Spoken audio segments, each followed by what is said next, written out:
जय हिंद, वंदे मातरम सभी विद्यार्थीगणों को। इस वीडियो में हम लोग पढ़ने वाले हैं बहुत ही महत्वपूर्ण चैप्टर जिसका नाम है सम नेचुरल फेनोमेनन। पता होगा ये क्लास 8 से रिलेटेड है। तो चलिए शुरुआत करते हैं। सबसे पहले जानते हैं इलेक्ट्रिसिटी क्या होता है। इसके बारे में जानना है। आपको लग रहा होगा कि नहीं इस चैप्टर से रिलेटेड नहीं है, बट हाँ जानना है कुछ इसके बारे में, तो वो आगे जानेंगे कैसे। तो इलेक्ट्रिसिटी जो होता है वो मेनली दो वर्ड से मिलकर बना हुआ रहता है। देखो वहाँ पर लास्ट शुरुआत में लिखा हुआ इलेक्ट्री एंड बाद में लिखा हुआ सिटी। तो इलेक्ट्री का मतलब हो जाता है इलेक्ट्रॉन एंड फिर सिटी है, सिटी का मतलब हो जाता है फ्लो। फ्लो ऑफ इलेक्ट्रॉन मिलते हैं हो जाता है फ्लो ऑफ इलेक्ट्रॉन्स। तो अगर कोई सवाल करे कि व्हाट इज़ इलेक्ट्रिसिटी, तो जनरली बोल सकते हो कि ऐसा ब्रांच जिसमें हम फ्लो ऑफ इलेक्ट्रॉन्स को स्टडी करते हैं, that is known as electricity. ठीक है, अब सबको पता है इलेक्ट्रॉन्स कहाँ से आया है। इलेक्ट्रॉन्स एटम के अंदर होता है। और एटम क्या होता है ये पहले पढ़ा होगा ज़रूर कुछ ना कुछ।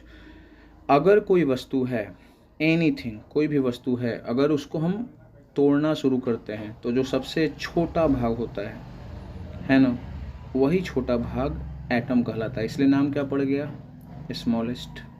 ठीक है। दूसरा स्ट्रक्चरल। स्ट्रक्चरल क्यों? क्योंकि जैसे घर को बनाने के लिए ईंट की ज़रूरत होती है, वहाँ पे ईंट स्ट्रक्चरल यूनिट है। वैसे ही किसी भी नॉन लिविंग थिंग को, कोई भी निर्जीव पदार्थ है, उसको बनाने के लिए एटम की ज़रूरत होती है, इसीलिए स्ट्रक्चरल। और दूसरा जो पॉइंट मुझे बताना था वो थोड़ा ध्यान देंगे कि फंक्शनल कैसे। जैसे अगर मान लो ये एटम है और इस एटम में किनारे किनारे इलेक्ट्रॉन है, जैसे ही इसको थोड़ी सी भी एनर्जी मिलती है, ये इलेक्ट्रॉन क्या हो जाते हैं, बाहर आ जाते हैं और फ्लो करने लगते हैं, है ना।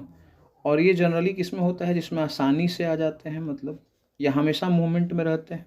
इलेक्ट्रॉन फ्रीली रहते हैं, फ्री अवस्था में रहते हैं, मेटल्स में होते हैं, है ना। और इनको कंडक्टर कहा जाता है। तो ये कहीं ना कहीं डिसाइड हो रहा है इस एटम की खासियत के द्वारा ही तो, कि इलेक्ट्रॉन बाहर निकल जा रहे हैं, हमेशा मूव कर रहे हैं फ्रीली, है ना। और इस कारण से ये इलेक्ट्रिसिटी को भी कंडक्ट करते हैं, इसीलिए मेटल का वायर बनता है। तो इस तरीके से डिसाइड हुआ कि ये फंक्शनल यूनिट भी है। क्या है?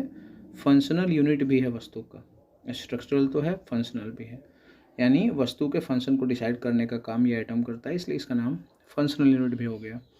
इतनी बातें तो आ गई होंगी दिमाग में। चलिए आगे बढ़ते हैं।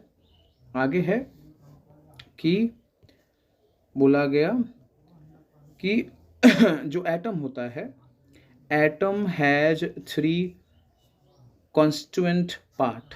एटम के 3 कॉन्स्टिट्यूएंट पार्ट होते हैं। थोड़ा सा यहाँ पे नहीं दिख रहा होगा, मैनेज कर लीजिएगा। पहला है आपका प्रोटॉन, दूसरा है इलेक्ट्रॉन एंड द तीसरा इज न्यूट्रॉन। ठीक है, प्रोटॉन, इलेक्ट्रॉन, न्यूट्रॉन पता होगा। ये तीनों एटम के अंदर पाया जाता है। इनको कहा जाता है सब एटॉमिक पार्टिकल।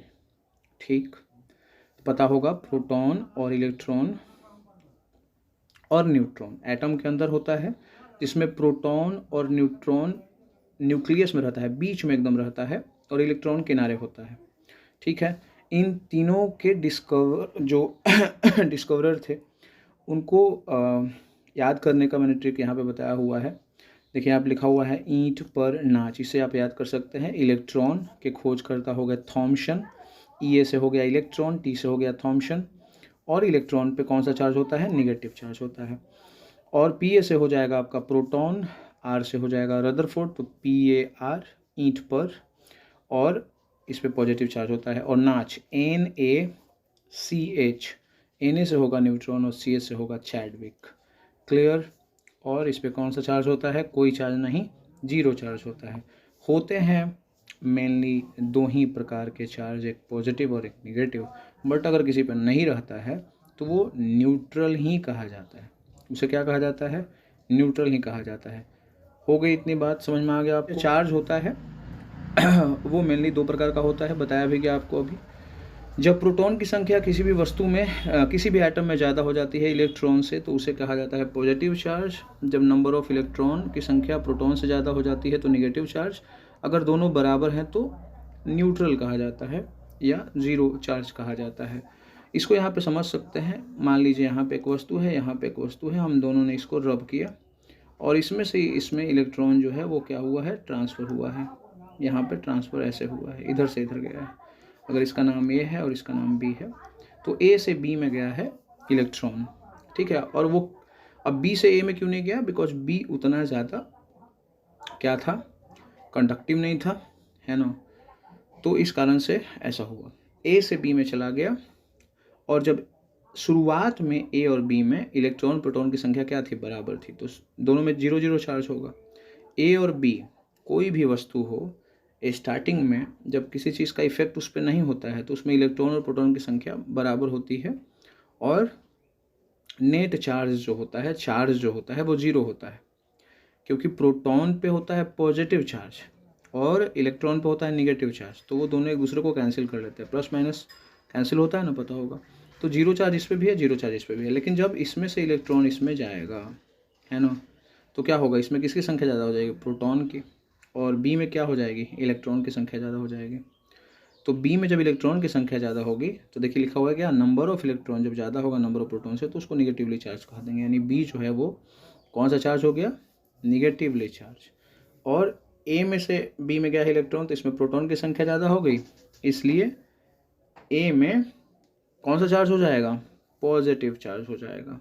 है जो ध्यान देने वाली है कि अगर यहाँ पे एक वस्तु है, ठीक है, और अगर मान लेते हैं यहाँ पे एक वस्तु है और वो प्लास्टिक का है, और इसको हमने किसी सिल्क क्लॉथ से रगड़ा, ठीक है, या हमने बालों में रगड़ा, एक प्लास्टिक का यहाँ पे कोई वस्तु है, हमने बालों में रगड़ा उसको, तो होगा क्या, इसमें से इसमें इलेक्ट्रॉन ट्रांसफर हो जाएगा, यानी आपके हेयर में से ट्रांसफर हो जाएगा इस वस्तु में। तो इस पर कौन सा चार्ज हो जाएगा, निगेटिव चार्ज। क्लियर बात हो गई। अब इस निगेटिव चार्ज के, अगर ये चार्ज हो गया, वस्तु पहले से तो न्यूट्रल था, अगर यहाँ पे आप रख देते हैं कागज़ के छोटे छोटे टुकड़े, तो इनको ये वस्तु क्या हो जाता है, अट्रैक्ट करना शुरू कर देता है, जो पहले नहीं कर रहा था। पहले क्यों नहीं कर रहा था, क्योंकि न्यूट्रल था। लेकिन जैसे ही इस पर चार्ज आया, जो निगेटिव चार्ज था, इसने अट्रैक्ट करना शुरू कर दिया वस्तुओं को। यानी जिस भी वस्तु के पास चार्ज होता है वो चीज़ों को या तो अट्रैक्ट करता है या तो रिपील करता है। तो मैंने इसी से चार्ज का डिफिनीशन लिया कि एक ऐसा प्रॉपर्टी, एक ऐसा गुण किसका, एक वस्तु का, बाई विच यानी जिसके द्वारा इट कैन, ये कर सकता है, क्या कर सकता है, अट्रैक्ट यानी आकर्षित कर सकता है, या रिपील मतलब प्रतिकर्षित कर सकता है ए बॉडी, किसी भी वस्तु को। तो यहाँ पे निगेटिव है और यहाँ पे कोई और निगेटिव आ जाएगा तो वो फिर रिपील कर देगा, क्योंकि पता होगा कि सिमिलर चार्ज एक दूसरे को क्या करते हैं, सिमिलर चार्ज क्या करते हैं, रिपील करते हैं, सिमिलर चार्ज रिपील करते हैं, मालूम होगा, ठीक। और जो अनलाइक होते हैं यानी एक निगेटिव है एक पॉजिटिव है, तो अट्रैक्ट करेंगे। तो इसलिए मैंने यहाँ लिखा कि अट्रैक्ट और रिपील दोनों कर सकते हैं, और वो चार्ज की खासियत होती है। अब चार्ज जो होते हैं वो दो तरह के होते हैं, एक होता है स्टैटिक चार्ज और एक होता है करंट। अच्छा, स्टैटिक करंट का खासियत होता है, इसमें क्या होता है कि चार्ज जो होते हैं वो रेस्ट में रहते हैं। चार्ज से समझ में नहीं आ रहा होगा कि चार्ज रेस्ट में मतलब क्या, इससे आप समझिए कि इलेक्ट्रॉन रेस्ट में रहते हैं। तो किसी भी वस्तु का इलेक्ट्रॉन अगर पहले से रेस्ट में है तो समझ लो कि उसके अंदर कौन सा इलेक्ट्रिसिटी विद्यमान है, स्टैटिक है। और जिसके अंदर इलेक्ट्रॉन क्या में है बताइए, मोशन में है, ऑलरेडी मोशन में है, ठीक है, तो उसे कौन सा बोलेंगे, करंट चार्ज बोलेंगे, सिंपल। इलेक्ट्रॉन रेस्ट में है, स्टैटिक रुका हुआ है, रेस्ट में है। करंट मूव कर रहा है ना, रैंडम फ्रीली मूव कर रहा है, एक स्पेशल डायरेक्शन में भी मूव नहीं कर रहा है, बट फ्रीली मूव कर रहा है। मतलब ये इलेक्ट्रॉन अगर है तो ये इधर जा रहा है, नीचे जा रहा है, ये इस तरीके से इधर जा रहा है, वाइब्रेट कर रहा है ऊपर नीचे दाएं बाएं, बट रैंडम कर रहा है, कोई फिक्स डायरेक्शन नहीं है, रैंडम कर रहा है, चारों तरफ कर रहा है, लेकिन ये करते रहता है हमेशा। और एक खासियत किसकी होती है, करंट चार्ज की, ठीक है। इसमें इलेक्ट्रॉन हमेशा मूवमेंट में रहता है। और इसी से आया कि इलेक्ट्रिसिटी के भी दो ब्रांच होंगे, टाइप्स होंगे भाई, एक होगा स्टैटिक और एक हो जाएगा करंट, है ना। अब यहाँ पर ये हो गया कि इलेक्ट्रॉन अगर रेस्ट में है तो उस पर तो कोई चार्ज आएगा ही नहीं, तो इसमें मतलब चार्ज भी रेस्ट में है। और अगर इलेक्ट्रॉन मोशन में है ना, और मोशन के कारण ही क्या होता है, चार्ज प्रोड्यूस होता है। तो कह सकते हैं कि हाँ यहाँ पे चार्ज होगा। तो इलेक्ट्रिसिटी दो प्रकार की, एक स्टैटिक और एक क्या हो जाएगा आपका करेंट। चलिए आगे बढ़ते हैं। देखिए सबसे पहले यहाँ पर हम जानेंगे स्टैटिक इलेक्ट्रिसिटी के बारे में, जो यहाँ पे लिखा हुआ है इसके बारे में गहन अध्ययन करेंगे और इसी के बारे में पढ़ना है। 8 क्लास में आपको स्टैटिक इलेक्ट्रिसिटी के बारे में पढ़ना है, आपको करंट इलेक्ट्रिसिटी के बारे में 10 क्लास में पढ़ना है, और उसके बाद आगे जब पढ़िएगा तो फिर से स्टैटिक आपको पढ़ना होगा और फिर से आपको जानना होगा इसके बारे में। तो स्टैटिक के बारे में पहले जान लेते हैं। जान तो चुके हैं कि एक वस्तु है, उसमें इलेक्ट्रॉन प्रोटॉन है बट रेस्ट में है ना। लेकिन जैसे ही हम रब करेंगे तो इलेक्ट्रॉन बाहर निकलेगा, पहले से रेस्ट में है। तो यहाँ पर इलेक्ट्रिसिटी तो थी बट रेस्ट में थी, तो इसलिए नाम क्या पड़ गया, स्टैटिक इलेक्ट्रिसिटी।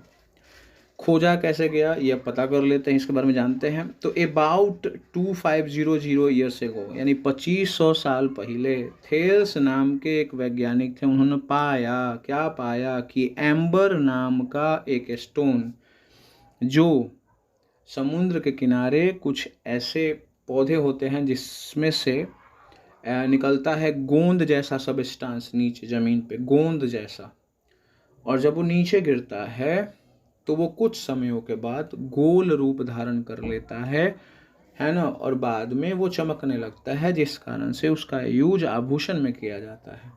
या ये महंगा और कब हो जाता है, जब वो जो गोंद गिरा नीचे पेड़ से और वहाँ से कोई कीटाणु जा रहा है, या कोई ऊपर से छोटा सा लीव्स पत्ता किसी पेड़ का गिर गया और उसके अंदर फंस गया, तो वो कीटाणु रहे या वो पत्ता रहे, उसको वो पूरी तरीके से ढक लेता है और फिर से एक गोल स्ट्रक्चर बना देता है।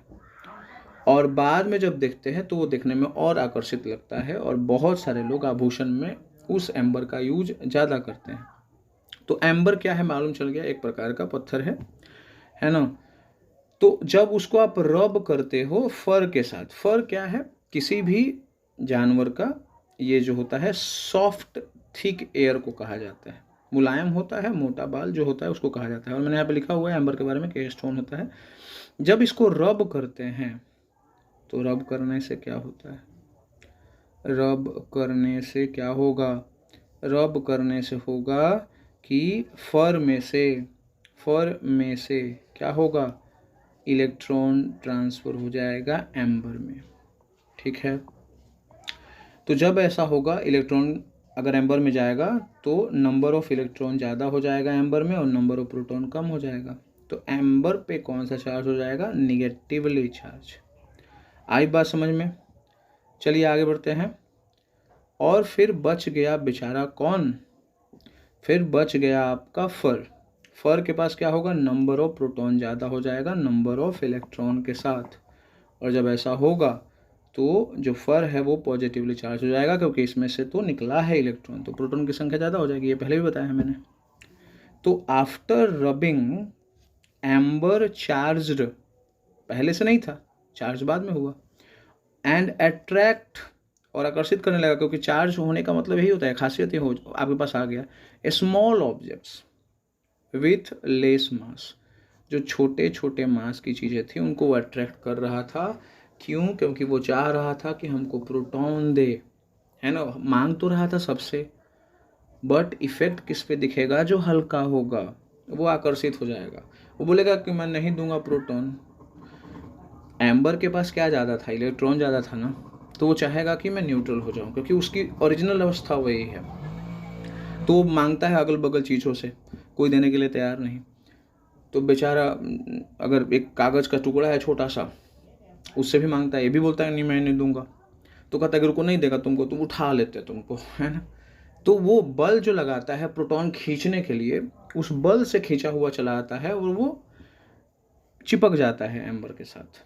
तो कोई भी छोटी चीज़ जिसका मास कम होगा वो चिपकेगा एम्बर के साथ, और यही तो चार्ज है, यही तो बताया गया है कि अगर कोई भी चार्ज बॉडी होगा तो वो अट्रैक्शन और रिपल्सन फोर्स लगाता है दूसरे वस्तु पर।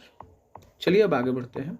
सिमिलरली लिखा हो, सिमिलरली मतलब और भी एग्जांपल है, जैसे आपके हाथ में कलम है, कंघी भी रहती है, जब उसको आप बाल में रगड़ते हैं तो क्या होता है, electron transfer from here to comb, बाल जो हैं वो इलेक्ट्रॉन को त्यागते हैं, छोड़ते हैं, और ग्रहण कौन करता है? कॉम्ब। तो हेयर पे कौन सा चार्ज हो गया? पॉजिटिव, और कॉम्ब पे कौन हो जाएगा? निगेटिव। तो यहाँ पे लिखा हुआ है कि now comb becomes negatively charge and comb attract the tiny pieces of paper. छोटे छोटे टुकड़े जो होंगे उनको वो अट्रैक्ट करना शुरू कर देगा।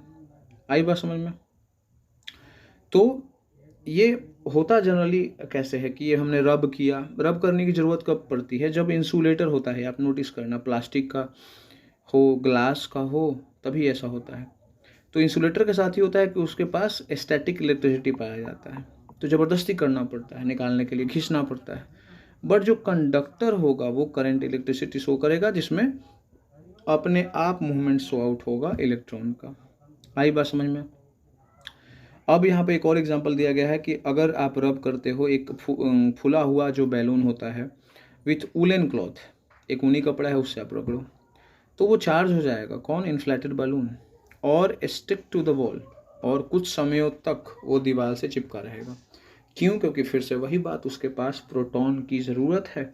वो देखेगा अगल बगल जो सबसे बड़ा सोर्स है वो कौन है? दीवार है। दीवार से मांगेगा, वो नहीं देगा, तो ज़बरदस्ती करने की कोशिश करेगा जिसमें वो चिपका रहेगा। तो और दीवार तो देने से रहा है ना, दे देगा तो फिर तो वो न्यूट्रल हो जाएगा ना, फिर न्यूट्रल हो जाएगा तो वो नीचे गिर जाएगा। तो जब तक वो चिपका हुआ है ना, जब तक वो क्या कर रहा है? मांग रहा है प्रोटॉन, है ना। आई बात समझ में? समझ में आ गया इतना? चलिए बढ़ते आगे।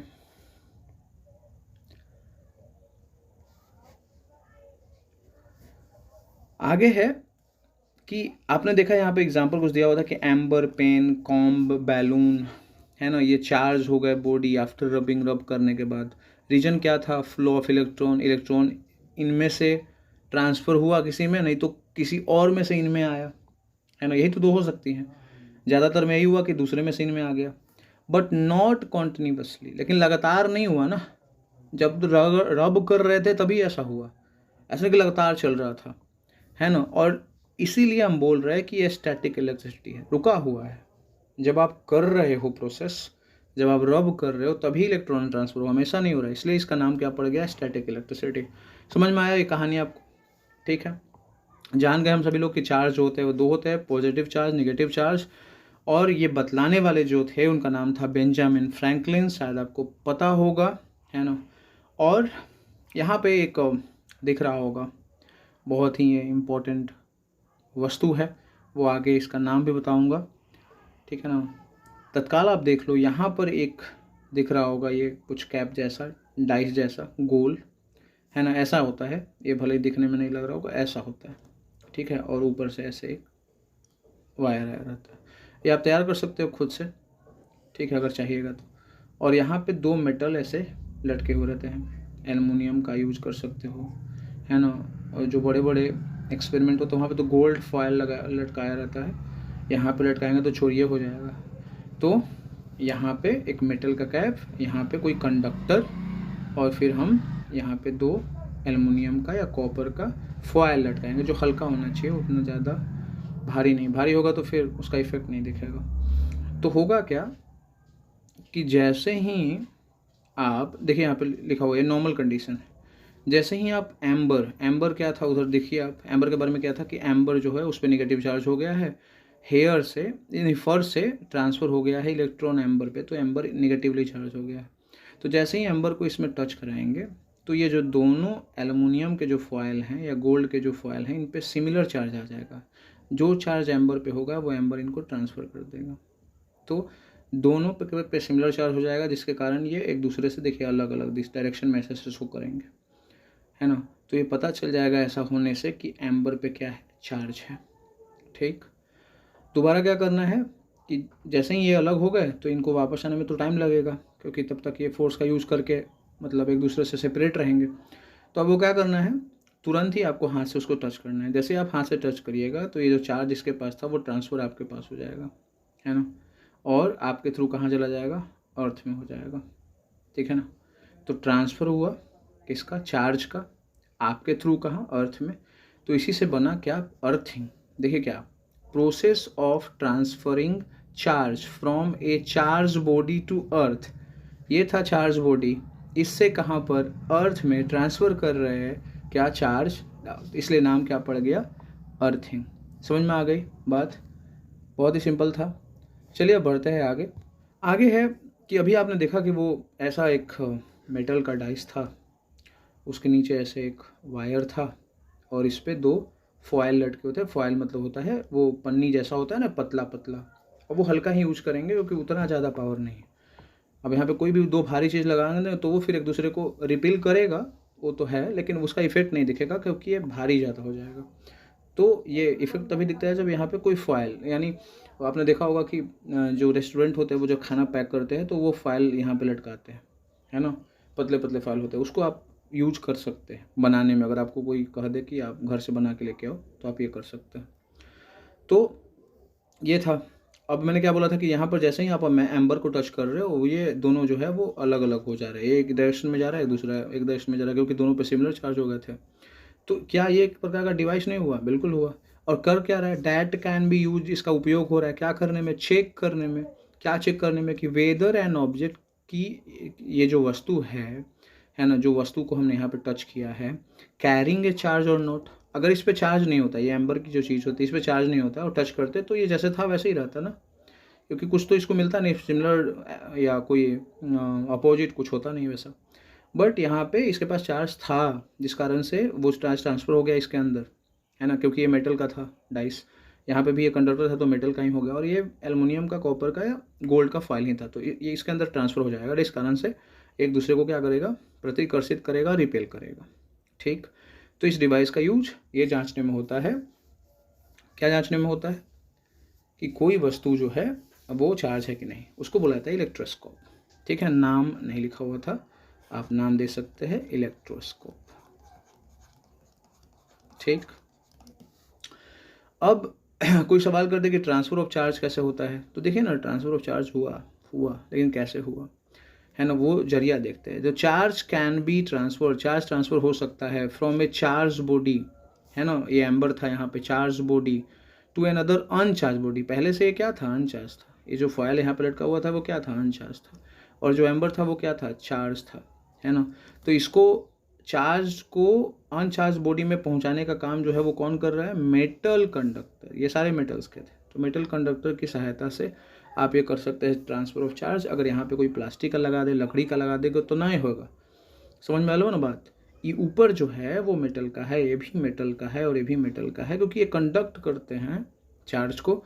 तो अगर हम यहाँ पे एम्बर को टच करेंगे तो ये इलेक्ट्रॉन को यहाँ से यहाँ, यहाँ से यहाँ, यहाँ, फिर इन सब में भेज देंगे।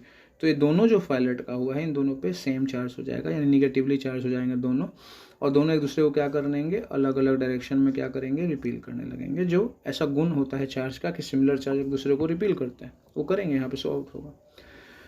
आया समझ में, बोलिए आया ना। चलिए अब आगे बढ़ते हैं। यहाँ पर एक महत्वपूर्ण टॉपिक है, उसके बारे में जान लेते हैं। यहाँ पे बताया गया है एटमॉस्फेरिक इलेक्ट्रिसिटी के बारे में, कि एटमॉस्फेरिक इलेक्ट्रिसिटी क्या होता है। हमने तो पढ़ा था भाई कि घर में इलेक्ट्रिसिटी होता है, कारखाना में होता है ना, इंडस्ट्रीज़ में होते हैं, लेकिन ये एटमॉस्फेयर में भी होता है क्या, पहले लोगों को नहीं पता था, है ना, बाद में पता चला।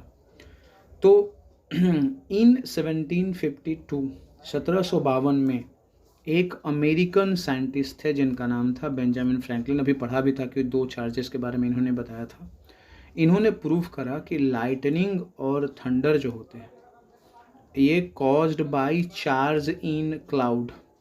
लाइटनिंग मतलब होता है एक तरह से आप बोलोगे, हिंदी में बोलते हैं इसको तड़ित, और थंडर ठनका बोलते हैं गांव देहात में हम लोग, लेकिन पता नहीं क्या इसका एग्जैक्ट है हिंदी। बट लाइटनिंग थंडर अलग अलग चीज़ है। लाइटनिंग मतलब लाइट दिखा, डैट इज कॉल्ड लाइटनिंग। हम लोग उसी को बोल देते हैं कि यही ठनका है। तो आवाज़ अलग चीज़ होती है, जो आवाज़ आपको सुनाई देती है that is called thunder, and जो आपको लाइट दिखाई देती है ना, बिजली कड़कने का, डैट इज कॉल्ड, वो आपका हो गया लाइटनिंग, तड़ित बोलते हैं उसको।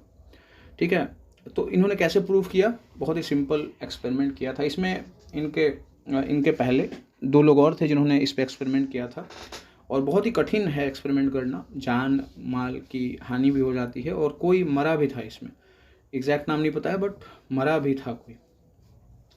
तो बाद में ये जो बेंजामिन फ्रैंकलिन थे, उन्होंने एक उपाय निकाला। इन्होंने एक सिल्क के कपड़े का बड़ा सा काइट, है ना, एक तूफान वाली रात में उड़ाया, जिसमें उन्होंने धागा भी सिल्क का रखा। जनरली हमारे एरिया में अगर आप ऐसा करिएगा नहीं हो पाएगा, क्योंकि यहाँ की हवा उस तरह से तेज़ नहीं होती है। बेंजामिन फ्रैंकलिन ऐसा कर पाए क्योंकि उस समय उस इलाके में बहुत तेज़ हवा चल रही होगी, तो वो कैसे भी पतंग को उड़ा के लेके चली जाएगी, तो वो लेके चली गई और उसको उन्होंने पूरा ढीली दे दिया और वो लगभग बादल के पास पहुंच गया। कौन? काइट। आपको लग रहा होगा कि नहीं सर ये पॉसिबल नहीं है, बादल के पास क्या पहुंच, अरे पहुंच जाता है भाई, बहुत ज़्यादा ऊंचा नहीं है। आप जाते हो पहाड़ी इलाकों में तो वहाँ पे तो बादल आपको बगल में दिख जाएंगे, ठीक है, तो उतना ऊंचा भी नहीं होता है। तो बादल भाप ही तो है, ठीक है। आपको क्या लग रहा था कि वो पानी है क्या, उसमें कोई नहीं जा पाएगा अंदर, भाप है वो। तो क्लाउड जो है वहाँ तक पतंग चली गई, है ना। जैसे ही वहाँ पे बिजली की कड़कड़ाहट हुई, वहाँ पे तड़ित दिखा, लाइटनिंग दिखी, लाइट दिखी, है ना, वैसे ही धागा टाइट हो गया। धागा जो लूज होता है, वो आप पतंग उड़ाते हो देखे होंगे, वो धागा जो होता है वो कुछ इस तरीके से होता है। अगर मान लो यहाँ पर मैं ये पतंग बना दूँ, है ना, ये पतंग हो गया, ठीक है, ये पतंग हो गया, और ये धागा अगर इसमें हम ऐसे बांधे हुए हैं हम नीचे की तरफ, तो धागा एग्जैक्टली ऐसे होता नहीं है। धागा कैसे होता है? धागा होता है इस तरीके से, ऐसे, है ना, लूज होता है, इतना भी लूज नहीं बट हाँ। लेकिन जैसे ही वो बादल के पास गया पतंग, वो पूरा टाइट हो गया, एंड दैट्स प्रूफ कि भाई ये चार्ज हो गया, है ना, ये भी चार्ज हो गया है। तो एक तो ये हुआ। दूसरा कि ये जो धागा था, धागा का जो निचला सिरा था, यहाँ पर उन्होंने मेटल की बांधा हुआ था, कोई भी मेटल का एक चाबी या कुछ भी एक चीज़ मेटल का बांधा हुआ था। तो जैसे ही इन्होंने उसको टच किया, है ना, उन्होंने फील किया कि ये मेटल की गर्म हो चुका है, और जैसे ही यहाँ पे लाइटनिंग दिखाई दे रहा था आकाश में, वैसे इनको यहाँ पर एक उन्होंने डिटेक्टर भी रखा था। खुद नहीं किया ऐसा, नहीं तो झटका बहुत स्ट्रॉन्ग लगता है, मृत्यु भी हो सकती है ना। तो क्या यहाँ पे कोई एक चीज़ रखा जो अनचार्ज होगा और उसको मेटल की से टच कराया, तो सिंपल सी बात है, चार्ज यहाँ से यहाँ पे आया सिल्क के पतंग में, फिर ये धागा से होते होते वो एक की में आ गया, और यहाँ पे कोई चीज़ अनचार्ज चीज़ अगर हम इसको सटाएंगे इसमें, तो ये भी तो चार्ज हो जाएगा। और इसको पता करने का काम कैसे करेंगे? इलेक्ट्रोस्कोप सटाएंगे, देखेंगे है कि नहीं। तो बहुत ही सिंपल तरीके से ये जांचा गया कि भाई यहाँ पे जो बादल होते हैं और बादलों में जो लाइटनिंग होती है, वो कहीं ना कहीं उनके पास भी चार्ज होता है, और वो चार्ज इस तरीके से ट्रांसफ़र होते होते यहाँ पहुँच गया।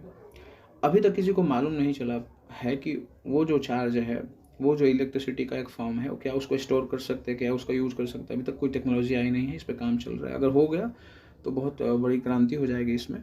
लेकिन कहानी कुछ इसी तरह से था कि एक सिल्क का पतंग, सिल्क का धागा, है ना, और मेटल की का यूज़ करके फ्रैंकलिन जी ने ये पता लगा लिया कि क्लाउड के पास भी चार्ज होता है।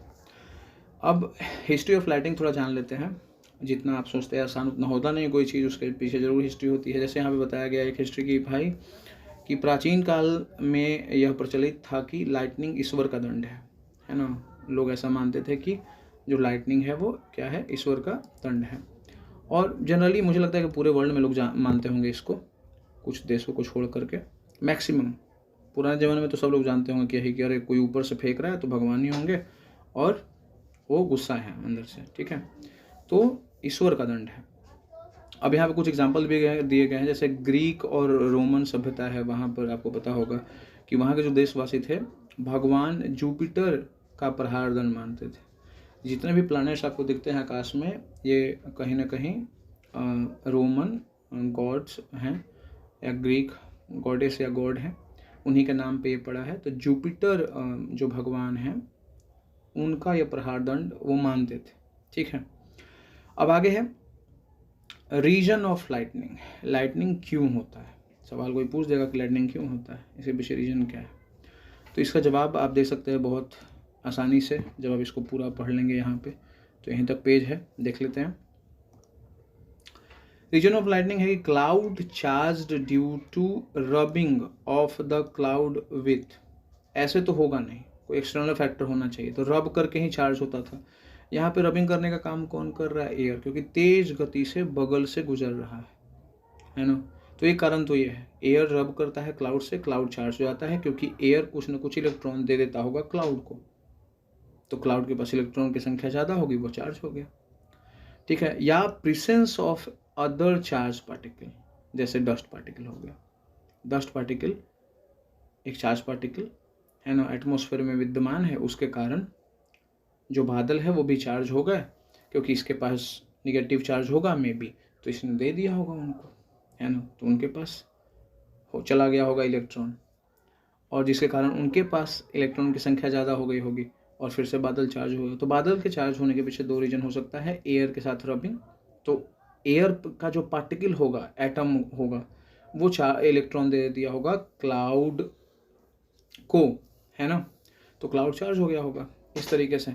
तो चार्ज दो तरीके से हो सकता है, वो दोनों आपने जान लिया। चल, इतने प्रकार के भाई ये ट्रांसफर ऑफ चार्ज होते हैं, मतलब एक तो होता है क्लाउड टू क्लाउड, है ना, चार्ज ट्रांसफर, कि when two opposite charged approaches each other. मान लीजिए एक यहाँ पे बादल है, कर लेते हैं, यहाँ पे एक बादल है, ठीक है ना, इस पे पॉजिटिव चार्ज है, और यहाँ पे बादल है जिस पे एक्सेस ऑफ निगेटिव चार्ज। अब क्या होगा, ये निगेटिव, ये दोनों चाहेगा कि मैं क्या हो जाऊँ, न्यूट्रल हो जाऊँ, तो ये इससे मांगेगा कि ये भाई तुम हमको दे दो पॉजिटिव चार्ज, और ये पॉजिटिव चार्ज जो होगा वो इससे मांगेगा कि तुम मेरे को दे दो नेगेटिव चार्ज।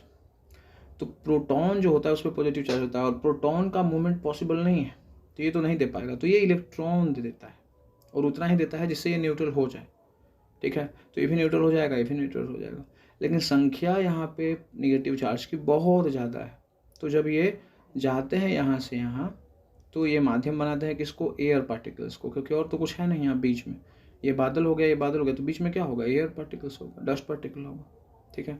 तो यहाँ ये माध्यम बनाते हैं इसके जरिए, ठीक है ना, और जैसे ही जाते हैं तो एक स्पार्क दिखता है, क्योंकि वो एनर्जी का फॉर्म होता है ना, तो इस कारण से वहाँ पे एक स्पार्क दिखता है। तो यहाँ पे देखिए लिखा हुआ है कि लार्ज क्वांटिटी ऑफ चार्ज, बहुत बड़ी मात्रा में चार्ज जो होता है फ्लो करता है from one cloud to another through air. यहाँ से चार्ज या यहाँ से इलेक्ट्रॉन ट्रांसफर हुआ बहुत बड़ी मात्रा में, जिसके कारण एक इंटेंस स्पार्क दिखा, एक चमक दिखी of electricity seen in the sky, आकाश में। और वही जो चमक है उसको हम लोग बोल देते हैं कि वो क्या है, लाइटनिंग है। बट ये लाइटनिंग क्या है, क्लाउड टू क्लाउड है। एक होता है इंटर क्लाउड, मतलब क्लाउड में ही हो जाता है वो, ठीक है, वो आगे जानेंगे। तत्काल आगे बढ़ते हैं। आगे है कि when rapid flow of charge through the air between the two positively charged cloud is called क्या बोला गया यहाँ पे, इलेक्ट्रॉन डिस्चार्ज या इलेक्ट्रिक डिस्चार्ज या लाइटनिंग, ठीक है।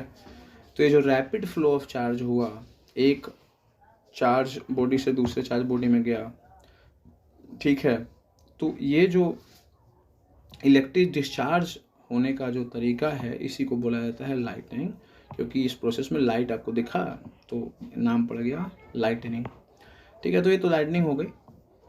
अब जान लेते हैं कि थंडर क्या होता है। थंडर बहुत इंपॉर्टेंट है, थंडर के बारे में जानते हैं। तो थंडर जो होता है उसका मतलब मेन मीनिंग होता है कि ठनका है, यानी एक प्रकार की वॉइस है, जो आवाज़ है जो आपको सुनाई देती है।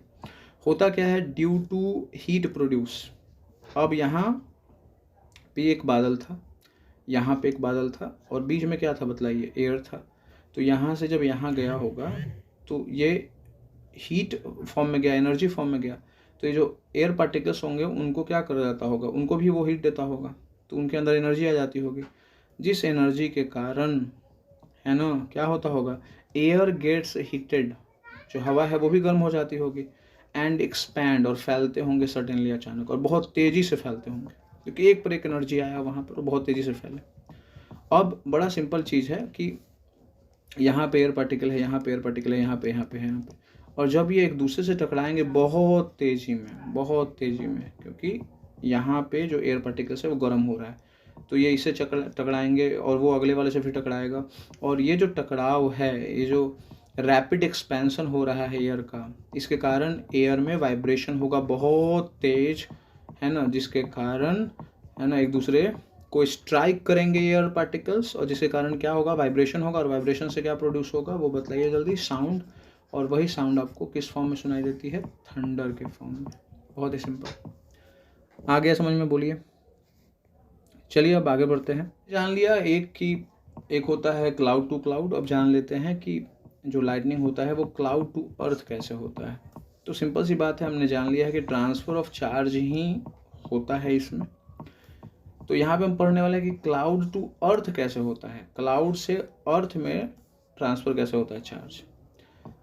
तो जब वेन निगेटिवली चार्ज क्लाउड, जिसके पास बहुत बड़ी मात्रा में निगेटिव चार्ज है, एक क्लाउड है, मान लीजिए ये क्लाउड है और इसके पास बहुत बड़ी मात्रा में निगेटिव चार्ज है, और जब ये एक टॉल बिल्डिंग के ऊपर से गुजरता है तो ये क्या करता है, ये मांगता है क्या, पॉजिटिव चार्ज, है ना, और वो मिलता है कहाँ पर उसको, उस टॉल बिल्डिंग के पास। ठीक है, तो वो क्या करेगा, सारे अपने इलेक्ट्रॉन, प्रोटॉन को तो ये बिल्डिंग से मांग नहीं सकता है। मान लीजिए यहाँ पे एक बिल्डिंग है, तो इस बिल्डिंग के पास पॉजिटिव चार्ज बहुत बड़ी मात्रा में है, तो या तो ये प्रोटॉन मांगेगा इससे, या तो इलेक्ट्रॉन ये दे देगा न्यूट्रल होने के लिए। तो प्रोटॉन तो जा नहीं सकता है क्योंकि ये न्यूक्लियस से एकदम बंधा हो रहता है, तो ये इलेक्ट्रॉन जो होता है वो इससे मांग लेता है। और फिर से जब बहुत बड़ी मात्रा में यहाँ पर इलेक्ट्रॉन जब जाते हैं तेज़ी से, है ना, तो एयर रेजिस्ट करता है, एयर विरोध करता है, नहीं जाने देंगे, है ना, ये मेरा साम्राज्य है कालिया। लेकिन बादल में जो चार्ज होते हैं वो कहते हैं कि होगा तुम्हारा एरिया, बट मैं इस एरिया का हूँ, जयकांत सिकरे। तो वो जी जाता है। एंड जब भी कोई चीज़ रेजिस्टेंस के विरोध में किया जाता है ना, तो वहाँ पे हीट जरूर जनरेट होता है, और हीट जब जनरेट होगा तो लाइटो होगा। इसे एग्जाम्पल समझा देते हैं आपको।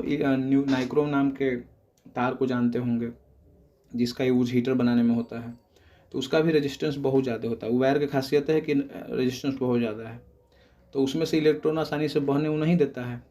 और जब आसानी से इलेक्ट्रॉन नहीं बहता है तो इलेक्ट्रॉन बहुत क्या होता है, टकराता है आपस में। और जब वो टकराता है ना, तो क्या होता है बतलाइए, आपस में टकराने से इलेक्ट्रॉन के वहाँ पे हीट पैदा होता है, लाइट पैदा होता है। तो वही हीट और लाइट जो है वो आपको दिखता है। अब इस बार कहाँ से कहाँ दिखेगा, क्लाउड टू ये बिल्डिंग, या कहीं अर्थ पे गिराएगा तो क्लाउड टू अर्थ। तो यही मैं बता रहा था, cloud to earth transfer of charge, वो क्या था, क्लाउड टू क्लाउड था। तो हेयर इलेक्ट्रिक डिस्चार्ज जो होगा leads in the form of lightning strike, और इस पे एक लाइटनिंग स्ट्राइक आएगा। ठीक है, और आपके मन में आ रहा होगा सर इसे कौन बचाएगा। तो देखिए, जो आप चाह रहे थे वही यहाँ पे दिया हुआ है, लाइटनिंग सेफ्टी। ठीक है, दिया हुआ है लाइटनिंग सेफ्टी। तो होता क्या है कि ऑन हियरिंग ए थंडर, जब आप आवाज़ सुनते हैं ठनका की, ठनक की, rush to a safer place, safer place की तरफ भाग जाइए, है ना। तो ये उपाय इस बिल्डिंग को बचाने का नहीं है, ये आपको बचाने का है। Such as low rise building, छोटा जो बिल्डिंग है उसमें, बड़ा बिल्डिंग पर तो गिरने के चांस है।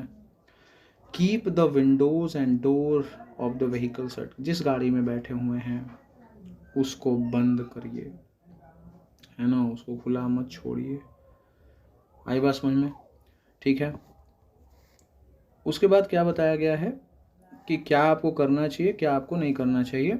ये पॉइंट कि do and don't during a thunder storm.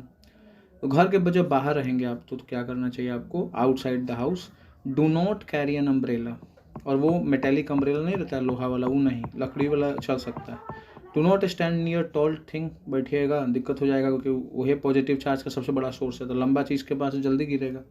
तो बहुत सारे लोग का मृत्यु इंडिया में वो टॉल पेड़ के नीचे जब वो शरण ले लेते हैं बरसात में तो हो जाती है। Do not lie on the ground, सोना नहीं है, सोइएगा तो एरिया बढ़ जाएगा आपका, सरफेस एरिया, तो फिर दिक्कत हो जाएगी।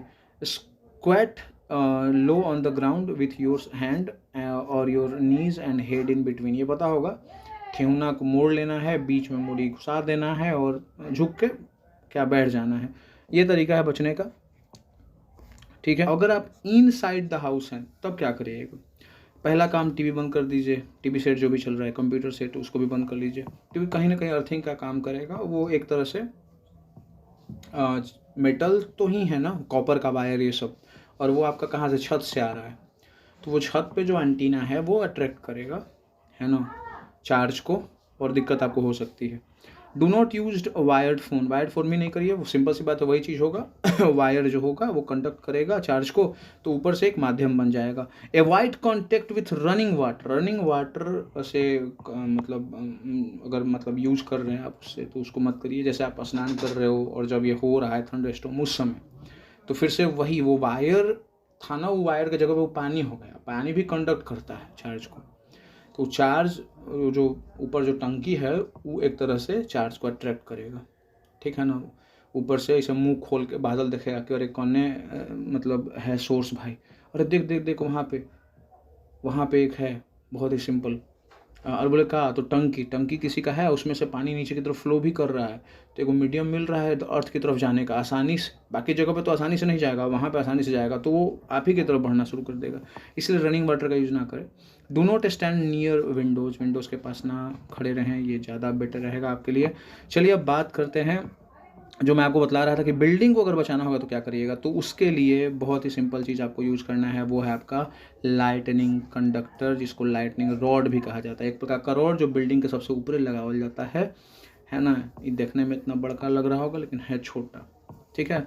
रहता कौची का है, मेटल के रॉड होता है। अब यहाँ पे हम ऐसे निकाल दिए हैं 4-5 को, ताकि एक मतलब सरफेस एरिया बढ़ेगा तो इफेक्ट ज़्यादा बढ़ जाएगा, लेकिन कैसनो बना सकते हैं आप।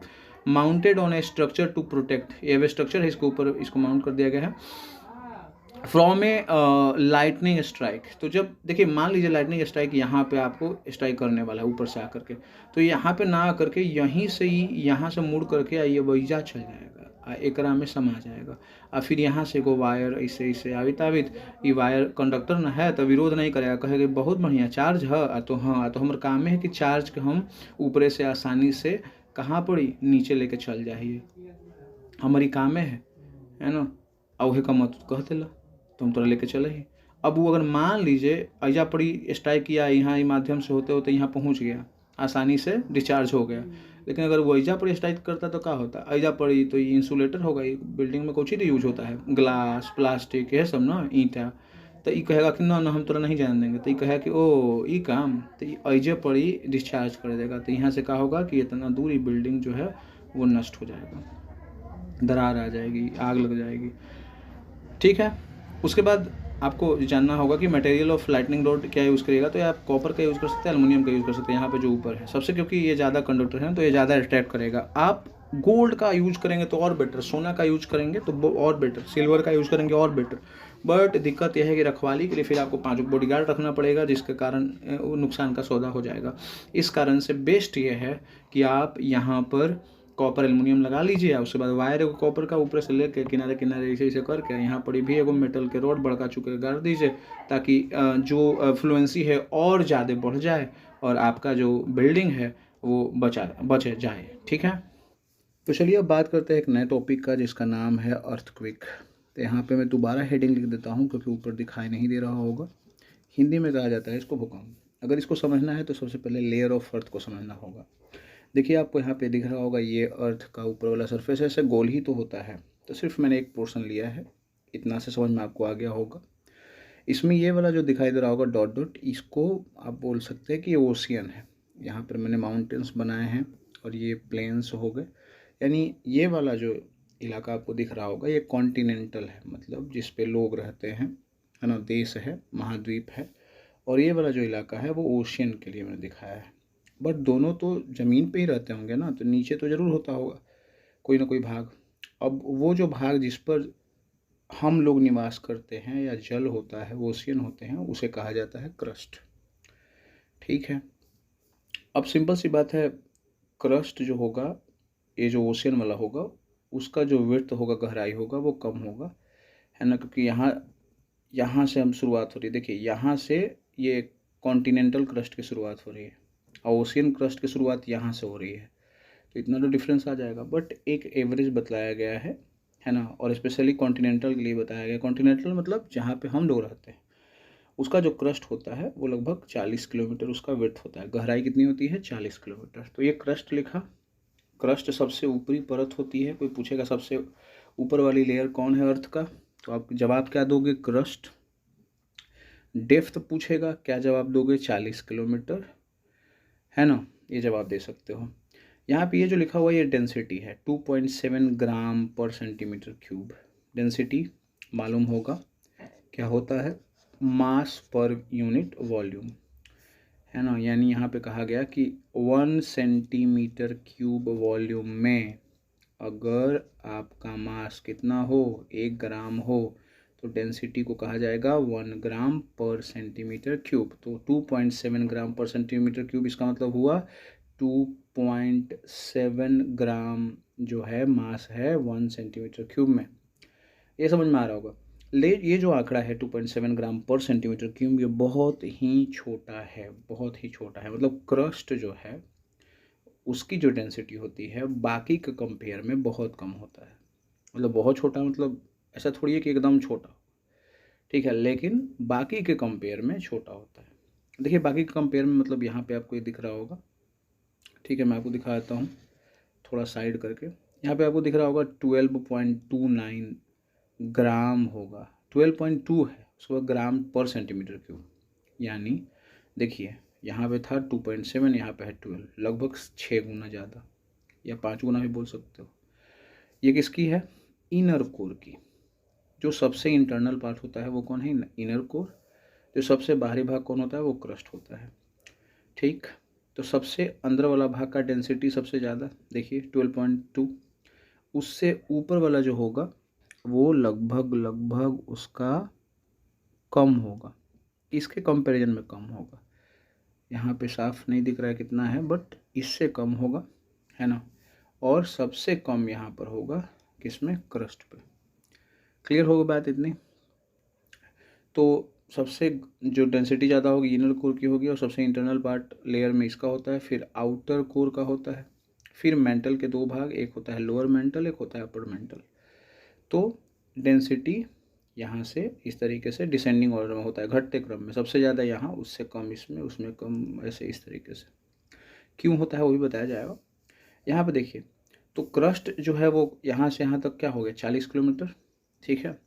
बट यहाँ से लेकर के और नीचे, क्रस्ट से भी नीचे थोड़ा जाइएगा तो मेंटल के ऊपर कुछ भाग ऐसा होता है जो सॉलिड होता है ना। कुछ भाग ऐसा होता है जो सॉलिड होता है, तो वो मेंटल में भी आ जाता है थोड़ा थोड़ा। तो अगर आप पढ़िएगा तो आपको आ जाएगा।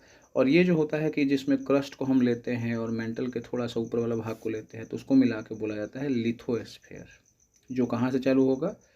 क्रस्ट से चालू होगा और कहाँ तक आएगा? ये जो बाउंड्री लाइन है मेंटल का, उससे थोड़ा नीचे तक रहेगा, ठीक।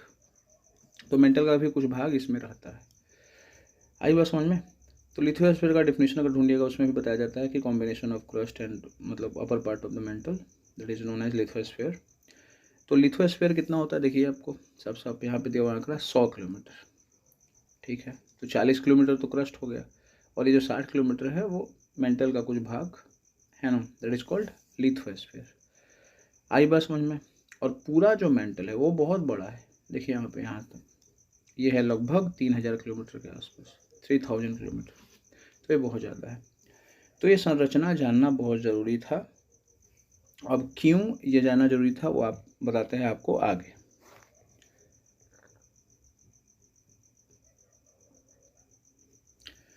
देखिए अब ध्यान देंगे यहाँ पर क्या लिखा गया है कि इट इज़ बिलीव्ड, ऐसा माना जाता है, विश्वास है लोगों का, कि प्रिमिटिव अर्थ जो होगा, मतलब आज जो अर्थ है वो तो सॉलिड है जिस पे लोग रहते हैं, लेकिन इससे पहले जो अर्थ होगा वो मेल्टेड फॉर्म में होगा, है ना, वो पिघला हुआ होगा, है ना। वो आप बोल सकते हो लिक्विड फॉर्म में होगा, या हो सकता है गैसेस फॉर्म में हो, ठीक है। विदिन 800 मिलियन ईयर्स, है ना, ऑफ इट्स फॉर्मेशन 800 मिलियन साल पहले वो किस फॉर्म में होगा, मेल्टेड फॉर्म में होगा। आज जो फॉर्मेशन है अर्थ का वो नहीं होगा उस समय, ठीक है। तो पहले मेल्टेड फॉर्म में होगा, कहीं ना कहीं से आया होगा, है ना, टूट कर किसी दूसरे किसी स्टार से, आप ऐसा बोल सकते हो। और स्टार तो गैसेस फॉर्म में रहता है, आप बोल सकते हो। तो वो बाद में जाकर के गैसेस फॉर्म मतलब मेल्टेड फॉर्म ही बोल सकते हो आप। तो स्टार्टिंग में अर्थ जो था वो किस फॉर्म में था, मेल्टेड फॉर्म में था।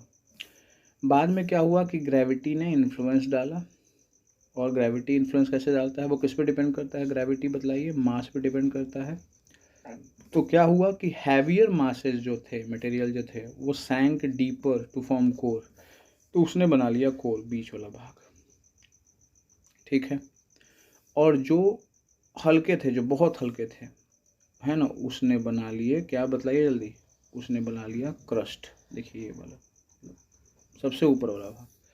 और जो इंटरमीडिएट डेंसिटी थी उसने बनाया मेंटल, है ना। तो सबसे जो हल्का था वो सबसे ऊपर, और जो इंटरमीडिएट था वो देखिए यहाँ पे मेंटल, और वो जो सबसे ज़्यादा हैवी मास था वो एकदम बीच में आ गया, क्योंकि सेंटर से लगता है फोर्स ग्रेविटी का, तो हैवी मासेस को खींच करके वो ला देता है यहाँ पर, है ना। उससे कम हैवी मास यहाँ, और उससे कम हैवी मास यहाँ पर। समझ में आया आपको, बहुत ही सिंपल है। तो इस तरीके से अर्थ का निर्माण हुआ, और आपने देखा भी ऊपर कि सबसे पहले कौन था, इनर कोर था। देख लेते हैं एक बार और, यहाँ पर देखिए, सबसे पहले यहाँ पर क्या था, इनर कोर, उसके बाद था आउटर कोर, फिर था लोअर मेंटल, फिर upper mantle, and that is called crust, ठीक है। लेकिन आपको दिमाग में रखना है लिथोस्फीयर, इसका यूज हम बार बार करेंगे, आपके मन में क्वेश्चन मार्किंग नहीं होना चाहिए। लिथोस्फीयर क्या है, क्रस्ट पूरा और मेंटल का कुछ भाग, है ना, इसको मिला के कहा जाता है। बताइए क्या कहा जाता है, इसे कहा जाता है लिथोस्फीयर। चलिए यहाँ पे मैंने डिफिनेशन लिखा है लिथोस्फीयर का कि द रॉकी पार्ट, लिथोस्फीयर कैसा होगा, रॉक्स उसमें होंगे of earth, made up of brittle crust, है ना, soft crust, and top part of the upper mantle, upper mantle के जो ऊपर वाला भाग है उसको, और क्रस्ट जो पूरा है उसको मिला करके क्या बनता है, बतलाइए, लिथोस्फीयर बन जाता है। बड़ा सिंपल सा है। अब लिथोस्फीयर जान के क्या होता है। अब एक बात और इम्पोर्टेंट है, वो क्या है, वो मैं आपको समझाना चाहूँगा यहाँ पर कि देखिए, ये अगर लिथोस्फीयर है ऐसे, ये पूरा लिथोस्फीयर, और इसकी मोटाई ऐसे हो गई, ये ऐसे इस तरीके से, और हम लोग यहाँ पर निवास करते हैं, ठीक है ना, ये हम लोग हैं यहाँ पर निवास कर रहे हैं ऊपर, ठीक है। तो ये जो आपको यहाँ पे नज़र आ रहा है लिथोस्फीयर, ये मेंटल पे क्या करते रहता है, तैरते रहता है, देखिए। और ये जो नीचे वाला पार्ट है ये सेमी लिक्विड है, तो ऐसा भी नहीं कि नीचे चला जाएगा, है ना। डेंसिटी ज़्यादा होती है, मतलब ऐसा लिक्विड होता है जिसकी डेंसिटी क्या हो, ज़्यादा, उतना भी कम नहीं होगी अंदर चला जाए, ठीक है।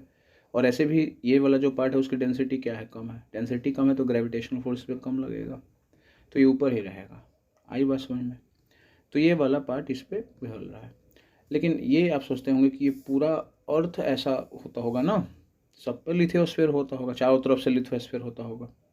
यानी अब कहने का अर्थ ये है कि ये अगर मेंटल है और लिक्विड पार्ट है, तो इसको ऊपर इतना मोटा लिथोस्फीयर का एक होता होगा। तो क्या ये सब मतलब एक दूसरे से जुड़े हुए रहते हैं, नहीं, यहाँ पे प्रॉब्लम है।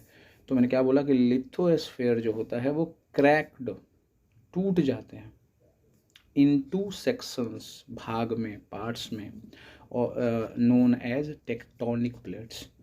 और वो सारे लिथोस्फीयर जो है वो कुछ भाग में बढ़ जाते हैं, कितने भाग में, लगभग 20, मेजर 7 होते हैं, है ना, बाकी और मतलब मिलाकर के टोटल लगभग 20 हो जाते हैं। तो 20 भाग में वो बढ़ जाते हैं, और उनको कहा जाता है टेक्टोनिक प्लेट्स। तो आपने पढ़ा होगा कि भूकंप का एक रीजन तो है कि टेक्टोनिक प्लेट्स जब आपस में टकराते हैं तो वो होता है। तो वही टेक्टोनिक प्लेट्स के बारे में पहले जानना जरूरी था, इसलिए मैंने आपको बता दिया। चलिए अब आगे बढ़ते हैं। यहाँ पे आप देख रहे होंगे कि ये है आपका मैग्मा और ये हुआ एक टेक्टोनिक प्लेट्स और ये हो गया आपका दूसरा टेक्टोनिक प्लेट्स, है ना। तो क्या होगा, या तो ये इधर से इधर जाएगा, इधर से इधर आएगा, आपस में टकराएगा, ठीक है। नहीं तो ये साथ में जुड़ा रहेगा, ऐसे पूरा बड़ा रहेगा, एक जुड़ाव रहेगा और ये फिर बाद में टूट जाएगा और टूट के अलग अलग डायरेक्शन में बहना शुरू हो जाएगा। ये दोनों होता है, वो आगे हम समझाएंगे कैसे। और या तीसरा स्थिति यह है कि यहाँ पे ये है और यहाँ पे ये है और ये आपस में रब करेगा, यानी रिलेटिव मोशन करेगा। तो देखिए यहाँ पे लिखा हुआ रिलेटिव मोशन बिटवीन प्लेट्स होता है, एक दूसरे के सापेक्ष। रिलेटिव मोशन आपने पढ़ा होगा कि एक आदमी यहाँ पे ट्रेन में बैठा हुआ है, बस में बैठा हुआ है, तो उसके बगल में जो बैठा हुआ आदमी वो रेस्ट में रहता है, लेकिन बाहर से कोई देखता है तो वो मोशन में हो जाता है, तो दैट इज रिलेटिव मोशन। तो यहाँ पे आप देखेंगे 3 प्रकार का रिलेटिव मोशन प्लेट्स में होता है। एक होता है कन्वर्जेंट, एक होता है डाइवर्जेंट और एक होता है ट्रांसफॉर्म। याद रखेंगे, कन्वर्जेंट में होता क्या है कि प्लेट्स एक दूसरे के तरफ जाती हैं, डाइवर्जन में क्या होता है एक दूसरे से दूर हटती हैं, और ट्रांसफॉर्म में क्या होता है, देखिए यहाँ पे ये रबिंग होता है यहाँ पे, ठीक है।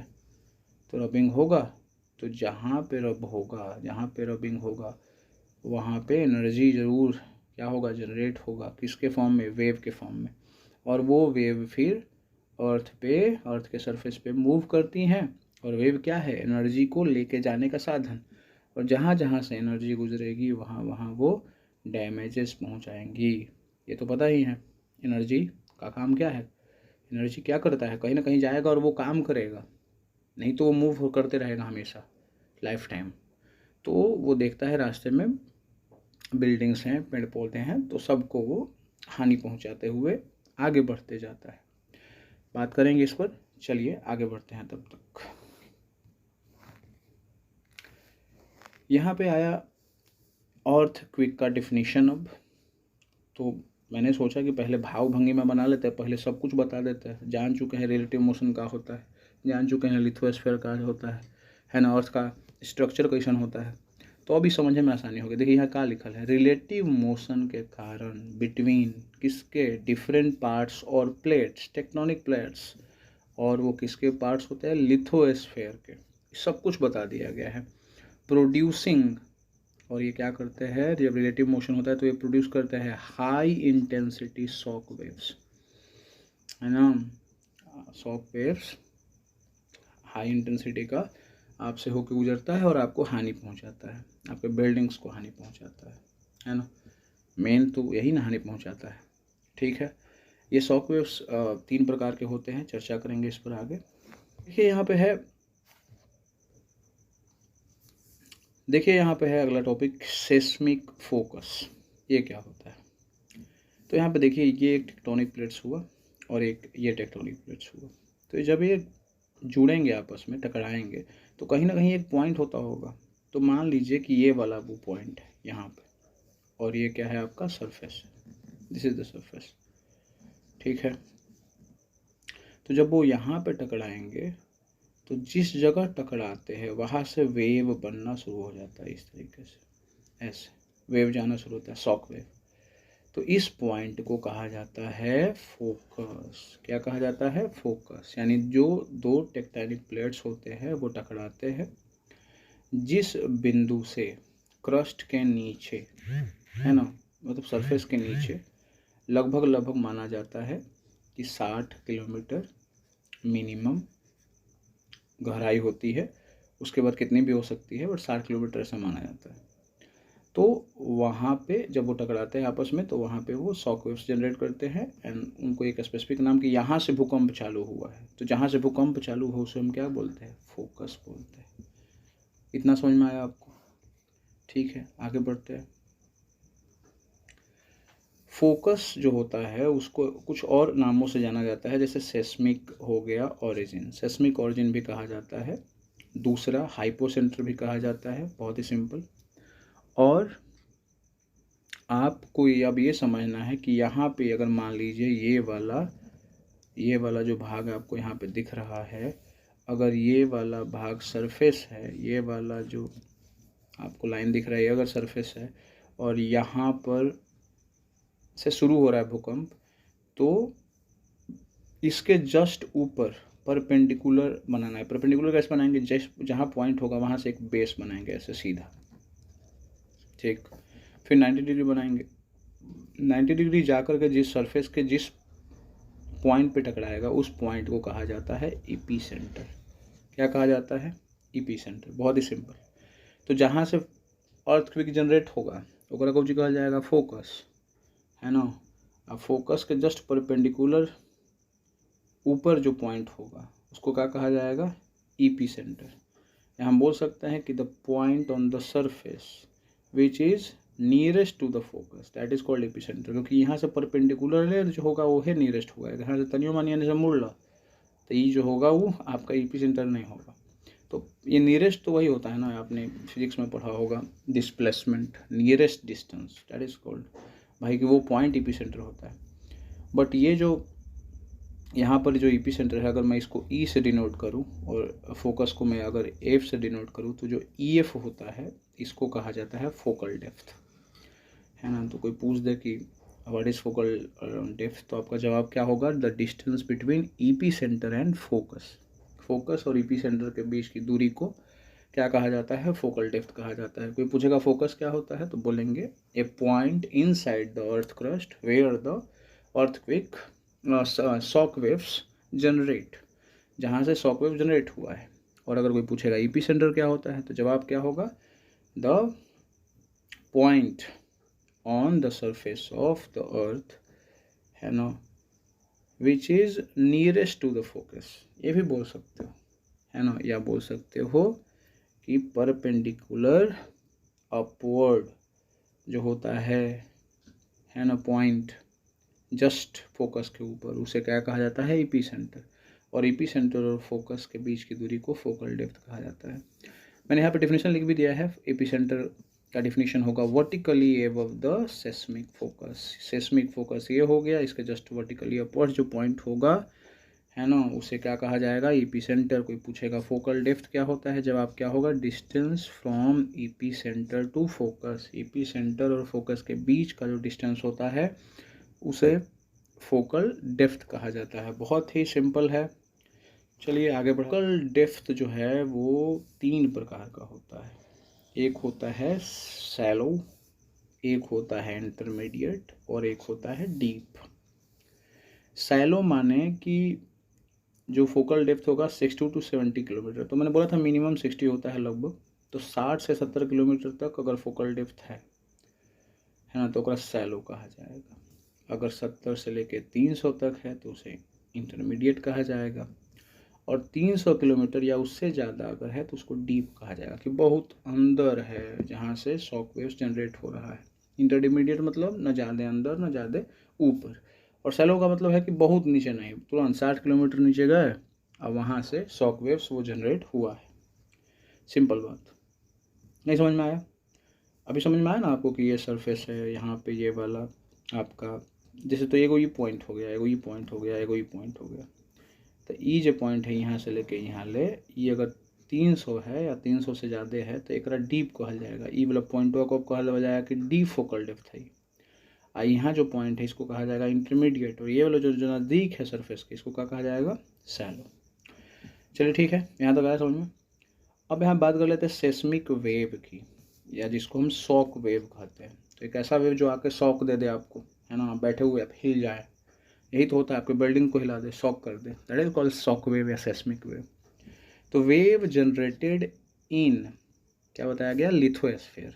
कहाँ पे ये वेव जनरेट होता है? लिथोस्फीयर में बताया गया था, इनसाइड द क्रस्ट। तो लिथोस्फीयर ना है ड्यू टू सडन मूवमेंट, और कारण क्या है कि मूवमेंट हुआ है in a part of earth crust. Earth crust में जो मूवमेंट होता है उस कारण से एक खास पॉइंट पर शुरुआत होती है एक वेव की, that is called shock wave, है ना। बता दिया गया है आपको कि यहाँ पे अगर फोकस है तो यहाँ से जनरेट होता है एक wave, that is called shock wave. आई बात समझ में? अब शॉक वेव बहुत तरह का होता है, वो बात करेंगे आगे। अभी आप देख लो कि सिस्मोग्राफ क्या होता है या सिस्मोमीटर क्या होता है, दोनों एक ही है। सिस्मोग्राफ याद रखेंगे ज़्यादा। एक ऐसा यंत्र होता है विच क्या करता है, डिटेक्ट करता है, पता लगाता है, एंड रिकॉर्ड करता है, पता भी लगा लेता है, रिकॉर्ड भी करता है, the intensity of seismic wave. वो बतला देता है, आप देख करके बतला सकते हो कि भूकंप जो है वो कितना खतरनाक है, उसकी इंटेंसिटी कितनी ज़्यादा है ना। Graphical record is use to describe the magnitude, कितना ज़्यादा है कितना कम है, उसी को हम लोग सिस्मोग्राम बोलते हैं, है ना। बहुत ही सिंपल है। तो सिस्मोग्राम और सिस्मोग्राफ अलग है। एक ऐसा यंत्र जो इंटेंसिटी बतला दे, दैट इज कॉल्ड सिस्मोग्राम, और एक ऐसा यंत्र जो रीडिंग बतला दे, मैग्नीट्यूड एग्जैक्ट बतला दे। ये तो सिर्फ बतला रहा है ना कि ज़्यादा है कम है, लेकिन ये एग्जैक्ट फिगर आउट करके बतला देगा, मैग्नीट्यूड बतला देगा, है ना। तो इसको क्या कहा जाता है, ग्राफिकल रिकॉर्ड, है ना। ग्राफ के द्वारा ये पता लगा लेना। और एक स्पेसिफिक स्केल यूज किया जाता है। एक तो रिकॉर्ड हो गया, ठीक है ना। देखिए सबसे पहले सिस्मोग्राफ क्या किया, सिस्मोग्राफ ने इंटेंसिटी बतला दी, कम है ज़्यादा है जो भी है। ग्राफिकल रिकॉर्ड से पता लग गया कि कितना है वैल्यू, कोई वैल्यू देता होगा ये कौन सिस्मोग्राम। अब रिएक्टर स्केल एक ऐसा स्केल होता है, स्केल ऐसा ही होता है ना, जो लगभग 1 से शुरू होता है, आप बोल सकते 0 से शुरू होता है और 12 तक रहता है ये, ठीक है। अब कोई भी अर्थक्वेक 0 के जितना नज़दीक होगा वो उसका मैग्नीट्यूड कम माना जाएगा, और जो 12 के नज़दीक होगा उसका मैग्नीट्यूड ज़्यादा माना जाएगा, और जो 0 के नज़दीक होगा, जितना ज़्यादा नज़दीक होगा वो समझा जाएगा कि उतना वो प्रभावशाली भूकंप नहीं है, यानी उतना खतरनाक नहीं है। और अगर 12 के नज़दीक जा रहा है तो बहुत ही खतरनाक होगा। तो आगे जानना है। तो रिएक्टर स्केल ऐसा ही एक स्केल होता है, used to describe the magnitude, magnitude को डिस्क्राइब करने के लिए। जो मैग्नीट्यूड रीड करा है, ग्राफिकल रिकॉर्ड जो किया गया है मैग्नीट्यूड का सिस्मोग्राम के द्वारा, है ना, तो उसके बारे में कि अगर उसका वैल्यू ये है तो उसका प्रभाव कितना होगा, ये बतलाने का काम कौन करता है, रिएक्टर स्केल, है ना। ये एक आंकड़ा दे देता है, एक वैल्यू दे देता है। पॉइंट है, where do earthquake occur, earthquake कहाँ पे होता है। तो बड़ा सिंपल सा है, at the meeting point of the 2 plates, जहाँ पे 2 प्लेट्स मिलते हैं, अभी देखा था आपने, वहीं से वो जनरेट होता है। तो ऑक्योरिंग तो होता है ऐसे inside the earth crust, but meeting point पे ही तो होता है ना। तो ये भी है। और एक दूसरा बताया गया कि also occur with in the plates, plates के अंदर होगा। ऐसे टकरा रहे तो प्लेट्स के अंदर ही होगा। अगर यहाँ पे ऐसे ये है, ये प्लेट और ये दूसरा प्लेट है, तो यहाँ से यहाँ अगर ये टकरा रहा है तो ये दोनों का मीटिंग जो पॉइंट यहाँ पे होगा, दैट्स द मीटिंग पॉइंट, वो अंदर प्लेट्स के अंदर ही होगा, ठीक है। अगला सवाल पूछता है कि अर्थक्वेक के कारण क्या क्या है, ठीक है। तो अर्थक्वेक के कारण 4 होते हैं। एक होता है वोल्केनिक इरप्शन, है ना, ये पता होगा, भारत में एक ही जगह पे होता है, एक्टिव वोल्केनो है, अंडमान निकोबार द्वीप समूह में, बैरन आइसलैंड मालूम होगा। दूसरा है मैन मेड एक्सप्लोजन से, है ना, अगर कोई किसी को कोयला निकालना हो, किसी को और कुछ निकालना हो, तो वो क्या करता है, एक्सप्लोजन करता है ताकि आसानी हो जाए। वहाँ पे dislocation of the crust, crust में कुछ कमियाँ आ जाती हैं, है ना, फॉल्ट आ जाता है, बात करेंगे इस पर। तो उसके कारण, और movement of tectonic plates, tectonic plates जो होता है मूव करता है, किसके कारण पता ही चल गया होगा, क्योंकि ये मैग्मा पे तैरते रहता है, और मैग्मा जो होता है वो जब थोड़ा सा उसके अंदर कुछ खलबली मचती है, मोशन आता है, तो प्लेट्स में भी मोशन आता है, बट उतना तेज़ी से नहीं जितना आप अपेक्षा करते हैं, क्योंकि बहुत ही हैवी मास होता है प्लेट्स, इस कारण से, ठीक है। चलिए बढ़ते हैं आगे। सबसे पहले बात करते हैं वोल्केनिक इरप्शन के कारण कैसे होता है। तो सबसे पहले जानेंगे वोल्केनो क्या होता है। तो वोल्केनो में क्या होता है कि बहुत ही सिंपल, कि जो मीटिंग पॉइंट होता है, जहाँ पे मीट करते हैं 2 प्लेट्स जनरली, है ना, ऐसे, तो कभी कभी ये वाला प्लेट इस पर चढ़ जाता है, इस तरीके ऊपर की तरफ, और यहाँ पे वो पहाड़ नुमा स्ट्रक्चर फिर बन जाता है ऊपर की तरफ, ठीक है ना। जब ये कोलाइड करते हैं तो स्लाइड करके ऊपर चला जाता है कभी कभी, और उसके कारण यहाँ पे पहाड़ बन जाता है। और नीचे जो मैग्मा होता है, कभी कभी ये जा कर के मैग्मा यहाँ पे हाई प्रेशर के कारण ऊपर की तरफ आता है, देखता है कि कमज़ोर भाग कहाँ पे मिल रहा है, तो जहाँ पे मीटिंग पॉइंट होगा वहीं पे तो यहाँ पे उसको मिल जाता है, ठीक है ना। तो फिर क्या करता है, ये धीरे धीरे गसिंग आउट यानी बाहर की तरफ निकलता है ना, of molten rocks and hot gases. और ये मैग्मा में ज़्यादातर उपस्थिति मोल्टन रॉक्स का होता है, कुछ कुछ मिनरल्स का भी होता है, और ये हाई प्रेशर के कारण जो होते हैं वो बाहर निकलते हैं थ्रू अर्थ क्रस्ट। और ये बीच में देखिए अर्थ क्रस्ट ही तो है, अर्थ क्रस्ट से होते हुए, और यहाँ पे देखे होंगे ज़्यादातर कि पहाड़ के ऊपर से ऐसे ऐसे निकलते हैं, है ना। निकलने का स्थान आपने देखा होगा कि पहाड़ के ऊपर से ऐसे निकलते हैं, तो that is called volcano. Simple बात है। किसका गसिंग आउट करना, मोल्टन रॉक्स का, मिनरल्स का, हॉट गैसेस का। किसके कारण, अंडर हाई प्रेशर, क्योंकि ऊपर से दबाव बहुत ज़्यादा है, बहुत मास है, तो थ्रू अर्थ क्रस्ट। और किसके माध्यम से, क्रस्ट के माध्यम से, दैट इज कॉल्ड वोल्केनो, उसे वोल्केनो कहा जाता है। अब जब भी ऐसा होता है, energy released during volcanic eruption caused earthquake, तो एनर्जी भी रिलीज होगा, क्योंकि यहाँ पे आएगा तो अभी ये जाम रहेगा, क्योंकि मीट कर चुका है, यहाँ पे रास्ता इसको मिल नहीं रहा है, तो यहाँ पे आकर के बहुत जोर लगाएगा, ये चाहे एकदम निकले बाहर, है ना। और जब ये अलग होते हैं यहाँ पर, जब ये अलग होते हैं तो बहुत बड़ी एनर्जी यहाँ से निकलती है शॉक वेव के फॉर्म में, और फिर उस शॉक वेव का अनुभव अगल बगल के लोग करते हैं, जो इस वाले वोल्केनो के अगल बगल होते हैं, ठीक है ना। आई बात समझ में। तो जब भी एक लकड़ी ऐसी होती है और इसको हम तोड़ना चाहते हैं, टूटती नहीं है, लेकिन जब बहुत जोर लगा कर तोड़ते हैं तो देखते होंगे कि, है ना, ये दोनों अनस्टेबल हो जाता है थोड़ा, ये दोनों टुकड़ा टूट तो जाता है बट अनस्टेबल रहता है कुछ देर तक, फिर स्टेबल होता है। क्यों होता है, क्योंकि हम बहुत ज़्यादा एनर्जी दे रहे थे, टूट तो गया बट वो एनर्जी कहीं ना कहीं अब ट्रांसफ़र हो गया इसमें। तो ये चीज़ यहीं पे होती है कि यहाँ से हम इस पर धक्का दे रहे हैं, इधर से नीचे से लावा जो है धक्का दे रहा है, मैग्मा जो है धक्का दे रहा है, मैग्मा धक्का दे रहा है, और ये यहाँ से रास्ता नहीं दे रहा है। एक पर एक जब रास्ता देते हैं तो ये अलग अलग हो जाते हैं, तो ये टूटते ही तो है ना। और इस कारण से ऐसा होता है कि एक एनर्जी रिलीज होती है। अब कोई पूछेगा कि इफेक्टिव एरिया कहाँ होता है, वोल्केनिक इरप्शन अगर होता है, तो बोलेंगे कि a small area around its epicentre. Epicentre जान चुके हैं आप, कि अगर यहाँ पे, यहाँ देखिए, अब यहाँ से मैं टक्कर दे रहा हूँ और यहाँ पे अलग हो रहा है, तो इस जगह पर कहीं ना कहीं फोकस होगा, और इसके ऊपर जस्ट परपेंडिकुलर यहाँ पर क्या होगा, एपिसेंटर, इस जगह पर जहाँ पे एरो मेरा दिख रहा होगा, ठीक है। तो इसके अगल बगल मतलब आसपास, है ना, थोड़ा थोड़ा इफेक्ट आपको दिखेगा, ज़्यादा इफेक्ट नहीं दिखेगा। और टाइम क्या है, कब दिखेगा, तो ये भी बताया गया है, at the time of eruption और बिफोर इट। तो पहले भी तो हो सकता है ना, क्योंकि यहाँ पे धक्का बार बार मार रहा है ये, तो कहीं कहीं एनर्जी दे रहा है ना। और एक, है ना, at the time of eruption, जो इरप्शन हो रहा है फिर भी आपको ऐसा होगा।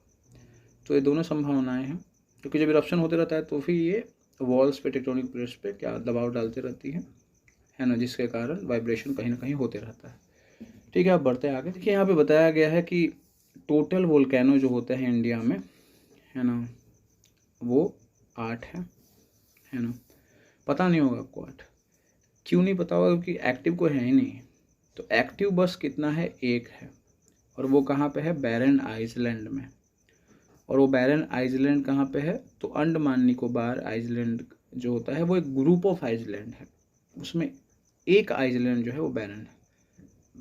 अंडमान निकोबार आइसलैंड क्या है, उसको क्या बोला जाता है बताइए, केंद्र शासित प्रदेश, है ना, केंद्र से वो हैंडल किया जाता है, तो छोटा होगा थोड़ी ये होगा ऐसा, उसको किसी में मिला दिया जाता होगा, लेकिन वो एक ग्रुप ऑफ आइसलैंड है, ठीक है ना। उसमें एक जो आइसलैंड है वो बैरन आइसलैंड है जो एक्टिव है, बस ये याद रखें, ठीक है। दूसरा है आपका कारण क्या था, मैन मेड एक्सप्लोजन, यानी जब मनुष्य कोई बकवास काम करता है, एक्सप्लोजन मतलब बकवास काम ही, एक को छोड़ करके, कौन, अंडरग्राउंड माइनिंग। ये भी तो हम नेचर के साथ खिलवाड़ ही कर रहे हैं, बट हमारी ज़रूरतें हैं तो क्या ही इसमें कह सकते हैं। बट अंडरग्राउंड माइनिंग जब होता है तो उसमें होता है कि एक तरीका की लोग फावड़ा मार मार के मशीन का यूज़ करके निकाले, बहुत टाइम लगेगा, बहुत एनर्जी लगेगा, है ना। तो सबसे बेस्ट उपाय है, लगा लो क्या, बम फोड़ दो, सारे निकल जाएंगे मिनरल। तो माइनिंग करने में होता है यूज़।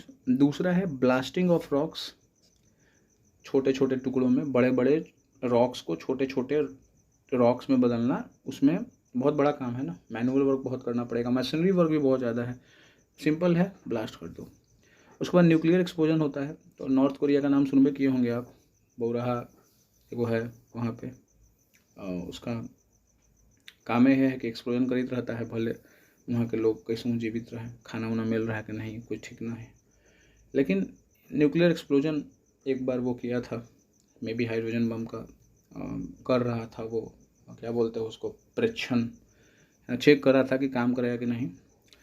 तो चेक किया, और उसके चेक करने के कारण क्या हुआ कि एक्सप्लोजन एक हुआ, और आसपास के जो देश थे उन्होंने फील किया कि कहीं पे भूकंप तो नहीं ना आया, भूकंप नहीं था, वो न्यूक्लियर एक्सप्लोजन था। तो इसका भी इंटेंसिटी कम हो जाता है, बट उतना नहीं कि बिल्डिंग उन्हें गिरा दे। तो इसलिए देखिए यहाँ पे क्या लिखे हैं कि इंटेंसिटी जो होती है वो कैसी होती है, लो होती है, उतनी भी ज़्यादा नहीं होती है। आई बात समझ में चला? बोलिए। बहुत ही सिंपल। चलिए अब आगे बढ़ जाते हैं।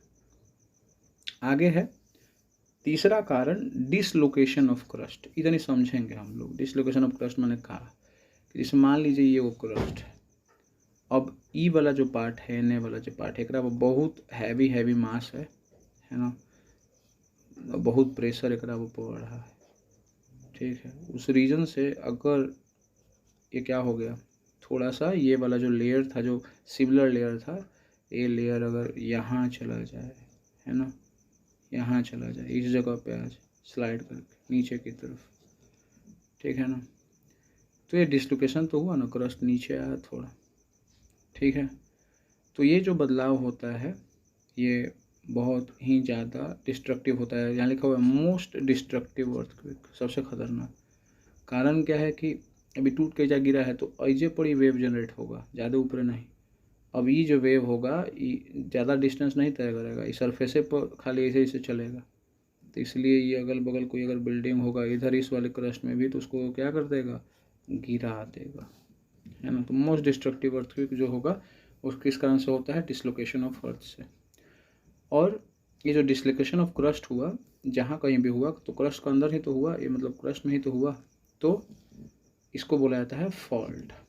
अंदर ही होता है, ऐसा नहीं कि अब मतलब ऐसा मत सोचिए कि कहीं ज़मीन है, ज़मीन में यहाँ पर ही ऐसे अंतर आ गया, नहीं, वो अंदर ही ऐसे होता है, यहाँ पर ही रहेगा अभी कॉमन स्थिति में, ठीक है ना। अंदर ये चीज़ें होती हैं, ये मेन सरफेस ये हुआ, क्रस्ट के अंदर ऐसा होता है, जहाँ पे होता है उसको फॉल्ट कहा जाता है, ठीक है।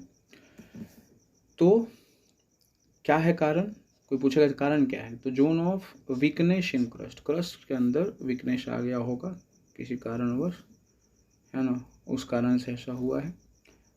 अब यहाँ पे बताया गया कि जब वीकनेस आता है तो क्या होता है, क्रस्ट जो है वो बेंड कर जाता है, बेंड मतलब मुड़ता है, मुड़ेगा तो सिंपल सी बात है ब्रेक होगा, और settle to a new position, वो एक नया पोजीशन ढूंढेगा, है ना। तो ये जो प्रक्रिया होती है, ये जो ब्रेकिंग वाली प्रक्रिया होती है, जब टूटता है तो एक शॉक वेव जनरेट होता है, और उसी के कारण क्या होता है, अर्थक्वेक होता है। यहाँ पे मैंने समझाया है, ठीक है, ज़्यादा डिटेल में नहीं जानना है।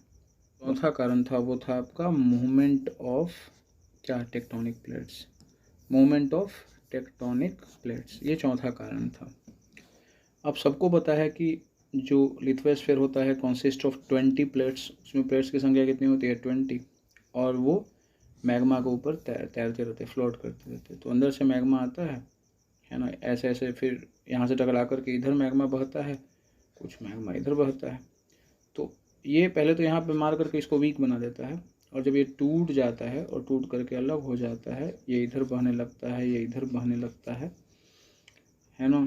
तो ये जो टूटने वाली प्रक्रिया है ना, जब टूटता है तो वहाँ पर भी क्या, शॉक वेव जनरेट होता है उस पॉइंट पे, है ना, और वो शॉक वेव फिर पहुँचता है कहाँ पर, ऊपर अर्थ में, और फिर उसके कारण आपको हानि होती है। आई बात समझ में?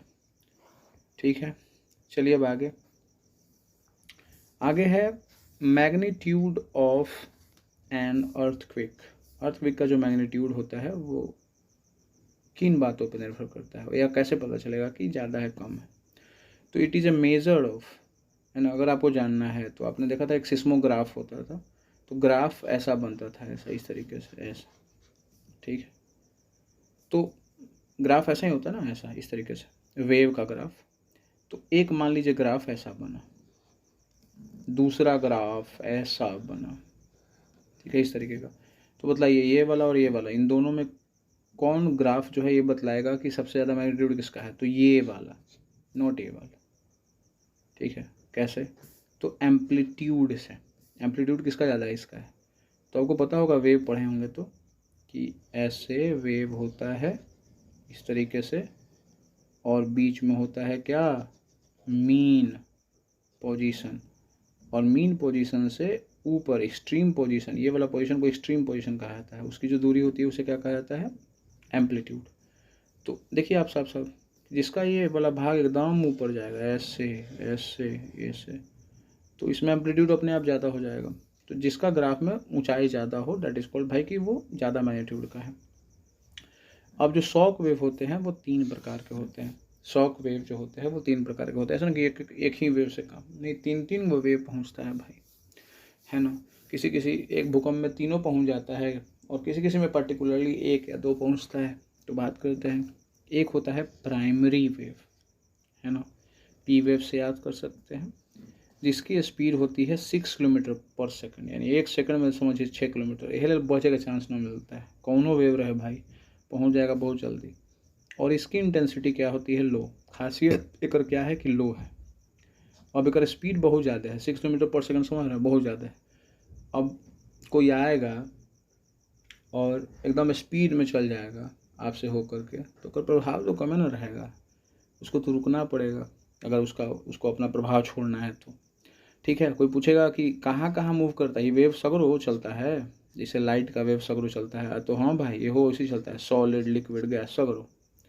बोले कि अच्छा ये वेव का प्रकार बताइए तो, है ना। बोले कि लॉन्गिट्यूडनल है, मीडियम की तो ज़रूरत इसको पढ़ ही ना रहा है, तो लॉन्गिट्यूडनल है। लॉन्गिट्यूडनल मतलब का तो आगे पीछे लेकिन एक ही सीध में, यानी वेव का प्रोपगेशन एकदम सीधा होगा, है ना, जाएगा ही नहीं। और जो पार्टिकल्स होंगे वो आगे पीछे मूव करते हैं, पढ़वे किए होंगे आप, साउंड में है लॉन्गिट्यूडनल वेव, ठीक है ना, आगे पीछे मूव करता है, बट एनर्जी जो है वो सीधा एकदम चलते जाता है, ठीक है। फ्रीक्वेंसी जो है वो क्या, इसकी क्या होती है? हाई होती है। फ्रीक्वेंसी इसकी क्या होती है? हाई। यानी अगर इसका पैटर्न बनाइएगा अगर ग्राफ पर, तो ऐसे नहीं बनाना पड़ेगा, एकदम देखिए एकदम तुरंत जल्दी जल्दी जल्दी जल्दी जल्दी, स्पीड ज़्यादा है ना। और वेवलेंथ क्या होता है इसका? लो होता है, मतलब लो या लेस या जो भी बोले यार। वेवलेंथ किसको बोलते हैं पता होगा? ये वाला देखिए यहाँ पे पिक्चर में, यहाँ से लेकर यहाँ तक ये जो है एक वेवलेंथ हो गया। तो एक वेवलेंथ ऐसा होता होगा, एकदम छोटा छोटा छोटा छोटा। तो एक वेवलेंथ है जा, फिर एक लेंथ अगला, तो देखिए छोटा छोटा है। अगर एक में देखा जाए तो यहाँ से लेकर यहाँ रहते, देखिए ये बड़का लग रहा है। तो वेवलेंथ कैसा होता है? लो होता है। एम्पलीट्यूड कैसा होता है? ये भी कम होता है। और अभी तो जाने कि एम्पलीट्यूड जेकर ज़्यादा रहेगा कोई प्रभाव ज़्यादा होगा, तो इंटेंसिटी अगर लो है तो एम्पलीट्यूड क्या होगा? लो ही होगा। क्लियर हो गया इतना?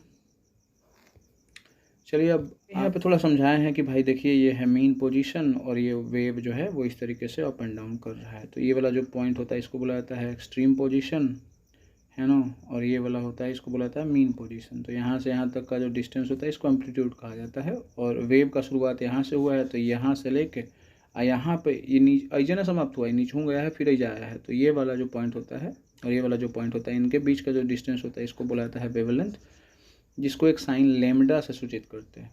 जानना का मन है तो जान लीजिए, नहीं तो छोड़ हो सकता है। लेकिन वेवलेंथ को एक डिनोट करने का एगो सिंबल हो गया उसका, समझ में आ गया। जैसे करंट को आई से डिनोट किया जाता है, करंट जानते हैं ना, इलेक्ट्रिक करंट, उसको डिनोट किया जाता है आई से। अब कोई पूछेगा कि काहे आई से, तो लोग अभी जब साइंटिस्ट लोग मिल करके इसको एगो मान लिए हैं कि यह से करना है, तो उसी वेवलेंथ को लैम्डा से किया जाता है, लैम्डा का पढ़ा जाता है। तो क्लियर हो गया। अब यहाँ पे क्या मैं बोल रहा हूँ कि 1 सेकेंड में जितना बार क्या होगा, नंबर ऑफ वेव क्रॉस करेगा एक पॉइंट से, है ना। जैसे मान लीजिए पॉइंट है, यहाँ से वेव जो है वो क्रॉस कर जा रहा है 3 को, तो फ्रीक्वेंसी हो जाएगा उसका 3 हर्ट्ज, क्योंकि फ्रीक्वेंसी का ऐसा यूनिट क्या होता है 3 हर्ट्ज। तो फ्रीक्वेंसी हो जानी क्या होंगे, तो जेकर स्पीड ज़्यादा होगा वो ज़्यादा ना टपेगा, यह लोकल फ्रीक्वेंसी हाई होता है किसका? प्राइमरी वेव का। चलिए अब बात करते हैं सेकेंडरी वेव। सेकेंडरी वेव का देखिए स्पीड थोड़ा कम है, 3.5 किलोमीटर पर सेकेंड है। तो इसका इंटेंसिटी क्या होगा? एकदम कम नहीं होगा, एकदम ज़्यादा नहीं, इंटरमीडिएट, मतलब ना ज़्यादा ना कम, इसका प्रोपगेशन कौन में होता है, सॉलिड में खाली होता है, लिक्विड में नहीं होता है। तो ये ज़्यादा दूर तो नहीं जा सकता है ना, मतलब इसका प्रभाव क्षेत्र उसके ऐसा नहीं होगा जितना प्राइमरी वेव का होता होगा। वो बहुत सब जगह घूम लेता है, सॉलिड लिक्विड गैस सगरों से न विचरण कर ले रहा है, आई बेचारा खाली सॉलिड से कर ले रहा है। और एम्पलीट्यूड वेवलेंथ ऑफ फ्रिक्वेंसी जो है वो एवरेज होता है, अभी बताया गया, ठीक है ना। और ये जो वेव है वो कैसा वेव है, ट्रांसवर्स है, मतलब ऐसे ऊपर नीचे मूव करता है, लेकिन प्रोपोगेशन यही डायरेक्शन में होगा, आगे में है। तो बस खाली यह जान लेना है आपका, ठीक है। लास्ट में एक और है वेव, वो है आपका एल वेव्स यानी लव वेव, है ना। प्यार नहीं करना है इसे, क्योंकि बहुत ज़्यादा हानि पहुंचाता है। एकर वेलोसिटी देखिए 1.5 किलोमीटर पर आवर। हम बोले थे का कि जेकर स्पीड कम ओकर प्रभाव ज़्यादा, तो इंटेंसिटी कैसन, वेरी हाई। प्रोपोगेशन कहाँ भाई, तो सरफेस पर खाली हेल पहुँच जाता है तुरंत, है ना। अगर ये सरफेस है तो एक तुरंत नीचे चाहे ऐसे पड़ी, अगर जनरेशन हो रहा है तो ये तुरंत पहुंच जाएगा, फिर यही से मूव करते रहेगा। तो इसका जो हानि होता है एनर्जी का वो नहीं हो पाता। वो यहाँ से कोई चीज़ ऐसे उठ के ऊपर में जा रहा है, तो एक इतना दूर चले में तो एनर्जी लगा ना, तो ऊपर जावे तभी तो आधा खत्म हो जाता होगा। लेकिन ये ऐसे से शुरू जो हो रहा है सरफेस से भी, तो एकरा भी तो भाई बहुत पावर रहेगा, तो एट सरफेस में प्रोपोगेशन करता है, इसलिए इसका नाम सरफेस वेव भी बोला जाता है। वेव टाइप जो है वो ट्रांसवर्स है, मतलब वही वाला तरीका बतावे कि था ऐसे ऐसे हल्फा मचा गए, गाना सुना है ना तुम लोगों ने, तो हल्फा मचाते हुए जाता है। और एम्पलीट्यूड इसका क्या होता है, देखो ज़्यादा प्रभाव तो ज़्यादा एम्पलीट्यूड, पहले ही बता दी है। वेवलेंथ देकर ज़्यादा होता है, इसलिए इतनी ज़्यादा डिस्टेंस हो तय कर लेता है। जेकर वेवलेंथ ज़्यादा वो ज़्यादा डिस्टेंस तय करता है, पढ़े हो नहीं, रेड कलर के वेवलेंथ सबसे ज़्यादा होता है, इसीलिए इसका यूज गाड़ियों को रोकने में होता है। बोलो हाँ या ना। और क्यों भाई, तो बहुत दूर से जो क्या बोलते हैं उसको, ड्राइवर जो होते हैं ट्रेन के, वो देख लेते हैं, और अगर कोई खतरा होता है रोक लेते हैं। कोई दूसरा रंग रहेगा तो एकदम बगल में जाकर ब्रेक लगाना होगा, और वो लगेगा नहीं। आपने फिजिक्स पढ़ा होगा, उसमें आप जानते होंगे कि बहुत हाई भी मास होता है, उसको ब्रेक लगाना उतना ही कठिन होता है। अब आगे है कि मैग्नीट्यूड ऑफ एन अर्थक्वेक जो होता है वो एम्पलीट्यूड ऑफ वेव पे डिपेंड करता है ना। और जो एम्पलीट्यूड ऑफ वेव होता है उसको एक्सप्रेस किया जाता है स्केल पे, और वो कौन सा स्केल होता है, रिक्टर स्केल, रिएक्टर नहीं, रिक्टर स्केल। पॉइंट है कि रिक्टर स्केल क्या होता है, तो इसकी जो खोज थी इन्वेंटेड बाय ई रिक्टर, तो इन्हीं को रिस्पेक्ट देने के लिए किया गया था, 1935 में किया गया था। बहुत इंपॉर्टेंट, याद रखेंगे। बाद में ये रिक्टर स्केल उतना अच्छे तरीके से काम नहीं करता, तो उसको मॉडिफाइड किया गया ज़माने के अनुसार। तो 1965 में रिक्टर और उनके ही फेलो गुटेनबर्ग थे, दो वैज्ञानिक, उन्होंने मिल करके उसको मॉडिफाई किया, एक अच्छा बनाया, और 0 से लेकर 12 तक एक उन्होंने उसका रेंज दे दिया। तो यहाँ पे देखिए रिक्टर मैग्नीट्यूड जो है वो मैंने दिया हुआ है, 0 से 2, 2 से 3, 3 से 4, 4 से 5, 5 से 6, 6 से 7, 7 से 8, इस तरीके से, और फिर 8 के बाद लिखा हुआ होगा। तो बताया गया कि 0 से 2 जो रहता है वो फेल्ट नहीं होता है, नॉट फेल्ट। 2 से 3 अगर रहता है रिक्टर स्केल पे पैमाना, तो वो फेल्ट होता है थोड़ा सा। और 3 से 4 होता है तो वो जो सेलिंग होते हैं, मतलब पंखा उंखा जो बॉल उल होता है वो झूलने लगता है। और ज़्यादातर देखे होंगे कि यह वाला आता है ना। आई हो वाला आता होगा तो एक तरफ पता नहीं चलता होगा, 0 से 2 वाला तो ऐसा तो लगा कि दिन भर में 34 गो आता होगा, बट पता नहीं चलता होगा। आई फेल्ट लिटलो वाला वो तब होता है जब आप एकांत से मोबाइल चला रहे हैं बढ़िया से, ध्यान से पढ़े धनी तो ध्यान नहीं रहता है, तो उसमें पता नहीं चलेगा। बट हाँ, ई वाला में पता चलेगा, क्योंकि ढूलवा ढूलने लगता है सब कोई। और ये आया था कुछ दिन पहले, याद भी होगा आपको, कुछ दिन पहले का, कुछ साल पहले। उसके बाद 4 या 5 वाला तो एकदम थोड़ा थोड़ा भयभीत कर देता है, क्योंकि वॉल में क्रैक आ जाता है। तो जिसका भी बड़ा बिल्डिंग होता है उतनी सोचता है भाई कि फिर दोबारा घर कैसे बनी।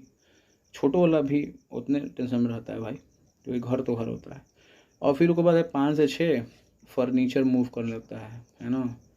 तो ऐसा ना लगे आपको कि कंचना 3 या कंचना 2 मूवी की बात हो रही है, फर्नीचर मूव कर रहा है, तो समझिएगा कि भूकंप भी हो सकता है। और 6 से 7 अगर है तो बिल्डिंग जो है कोलैप्स कर जाएगा, यानी गिर जाएगा। तो ये सोचने वाला चीज़ है कि अगर ये वाला आ रहा है तो हम भागे लेंगे कुछ चीज़, और जो बचे को उपाय कर सकते हैं, टेबल के नीचे घुसिया गए, है ना, माथा पर रख दिए पिल्लो का, यही ना बचे का उपाय हो सकता है। एकरा में भाग के कहाँ जाइएगा। अब हमें शहर में के लोग भागते हैं, बोले कि अरे तू तो आओ मूर्खताई वाला काम कर रहा है। भागने से आओ होगा कि वो एकदम गिरेगा माथा पर और हालत ख़राब हो जाएगी। तो बचने का उपाय यही है कि पिल्लो वगैरह ले लें। ठीक है, चलिए यहाँ पे अब बात कर लेते हैं लास्ट में 7 to 8। तो ये इसमें क्या होगा कि ऐसे तो कोलैप्स हो रहा था बिल्डिंग, लेकिन यहाँ पे अब एक को लगता है बचेगा नहीं है। मैनी बिल्डिंग डिस्ट्रॉयड, कुछ कुछ बचेगा जगह एकदम बढ़िया से बनावल है। 8 से अगर ऊपर आ गया तो कंप्लीट डिस्ट्रक्शन, मतलब अब ठीक है अभी देखा जाए कुछ ही बचा हो, लग तो ना रहा है कि कुछ बचा है। तो ये अभी आया नहीं है ज़्यादातर जगहों पर, कुछ जगहों पे आया है ना 8 से ज़्यादा। और वो कुछ खास रीजन होता है, क्षेत्र होता है जैसे भुज में आया था गुजरात में, तो वो मुझे लगता है कि 7 से ज़्यादा था, है ना, एग्जैक्ट नहीं पता बट ज़्यादा था। तो वहाँ पे बहुत टाइम लगा था वहाँ की सरकार को, मतलब पूरा दोबारा उसको कंस्ट्रक्ट करने में। ठीक है ना। अब यहाँ पे रेंज ऑफ रिएक्टर स्केल कोई पूछ देगा तो बोलना है कि 1 से 12 तक होता है। ठीक, अब 8 से ऊपर ही कंप्लीट डिस्ट्रक्शन हो रहा है, तो अगर हम 9 लिखें, 10 लिखें, 11 लिखें, 12 लिखें तो सब कंप्लीट डिस्ट्रक्शन में आ जाएगा। तो क्यों बार बार लिखे भाई। अब यहाँ पे एग्जांपल दिया गया है कि अलास्का एगो जगह है जहाँ पे अर्थक्वेक आया था 1964 में, और उसका जो रिएक्टर स्केल पे माना गया था, वो मापा गया था, वो 10 था। अब समझिए कितना खतरनाक हुआ होगा। तो शहर में कुछ बचवे नहीं किया होगा। हम जान गए कि अर्थक्वेक क्या होता है, कारण क्या क्या है ना, बचाव क्या क्या हो सकता है। जनरली बचाव यही हो सकता है, वो आगे है ऐसे जाना, बट बचाव यही हो सकता है कि आप घर के अंदर है, बिल्डिंग के अंदर है, तो पिल्लो सर पे रखिए, क्योंकि सर को बचाना है किसी न किसी तरीके से। और दूसरा है कि कोई भी हार्ड चीज़ के नीचे आ जाइए। थोड़ा सा जान लेते हैं सुनामी के बारे में, क्योंकि ये अर्थक्वेक से ही जुड़ा हुआ होता है। तो सुनामी के बारे में जान लेते हैं। होता क्या है कि अर्थक्वेक होता है अंडर द ओशियन फ्लोर। समुद्र के पानी के नीचे जब भूकंप आता है तो उसके कारण वो एनर्जी छोड़ता है, और एनर्जी वो किसको दे देता है, फिर समुद्र के पानी को देगा वो। तो वो जो समुद्र के पानी को एनर्जी मिलता है, तो जैसे आपको एनर्जी मिलता है तो कैसे उछले लगता है, तो उसी पानी उछले लगता है। ये पानी के जो ऊंचाई रहता है ना, लहर एक बोला जाता है, बहुत ऊपर रहता है ना, जिसके कारण सुनामी होता है। ठीक, सुनामी दो को शब्द से मिलकर बना हुआ है। यहाँ पे TSU एक दिख रहा होगा, और एक आपका होता है NAMI जो भी था। तो यहाँ पे आपको दिख रहा होगा नामी टू सुनामी न है, तो NAMI नामी हो गया, TSU सू। तो TSU सू का मतलब होता है सी पोर्ट, और नामी मतलब होता है लहर, वेव्स। ठीक, तो ये सिर्फ बताया गया है कि किस वर्ड से इसको बनाया गया है सुनामी को। वेव स्पीड लगभग अगर एक एवरेज लिया जाए तो 1000 किलोमीटर पर आवर, इससे ज़्यादा भी हो सकता है, इससे कम भी हो सकता है। और जो ऊंचाई है वो 30 मीटर तक जा सकती है। 30 मीटर समझिए कितना ऊंचा है। उस रफ्तार से या उस ऊंचाई से अगर आएगा पानी तो डिस्ट्रक्शन तो होगा ना, कंप्लीट डिस्ट्रक्शन हो जाएगा। ठीक, तो बस इतना ही जानिए, बाद में चर्चा करेंगे एक आध स्पेशल वीडियो में कि सुनामी एग्जैक्ट क्या होता है। चलिए अब बात कर लेते हैं damaging effect of earthquake and depends on, कि क्या क्या बात पे डिपेंड करता है कि कितना डैमेज हुआ है। तो पहला कि मैग्नीट्यूड कितना है, कम है मैग्नीट्यूड तो कम डैमेज होगा, और ज़्यादा है मैग्नीट्यूड तो ज़्यादा होगा। लोकल जियोलॉजिकल कंडीशन, अगर प्लेट्स का मीटिंग पॉइंट है तो समझिए ना आज ना तो कल तो वहाँ एगो आने वाला है भूकंप, है ना, हिमालयन रीजन वाला, वो नेपाल उपाल जो हो गया वहाँ पर देखबे किए हैं, हमेशा आते रहता है। फोकल डेप्थ फिर देखा जाता है ना, कि कितना नीचे है कितना ऊपर है। Distance from the EP centre से दूरी कितना है, अगर नज़दीक है ईपी सेंटर के तो हालत ख़राब हो जाएगी। डिज़ाइन ऑफ बिल्डिंग भी डिपेंड करता है भाई, सब लोग बनाते हैं जैसे मन तैसे, तो केकरो बचेगा नहीं। शहरों में ढेर कोई बना लेता है जैसे मन तैसे, है ना, तो पिलर वाला ज़्यादा सूटेबल रहता है। डेंसिटी ऑफ कंस्ट्रक्शन जो होता है वो भी डिपेंड करता है।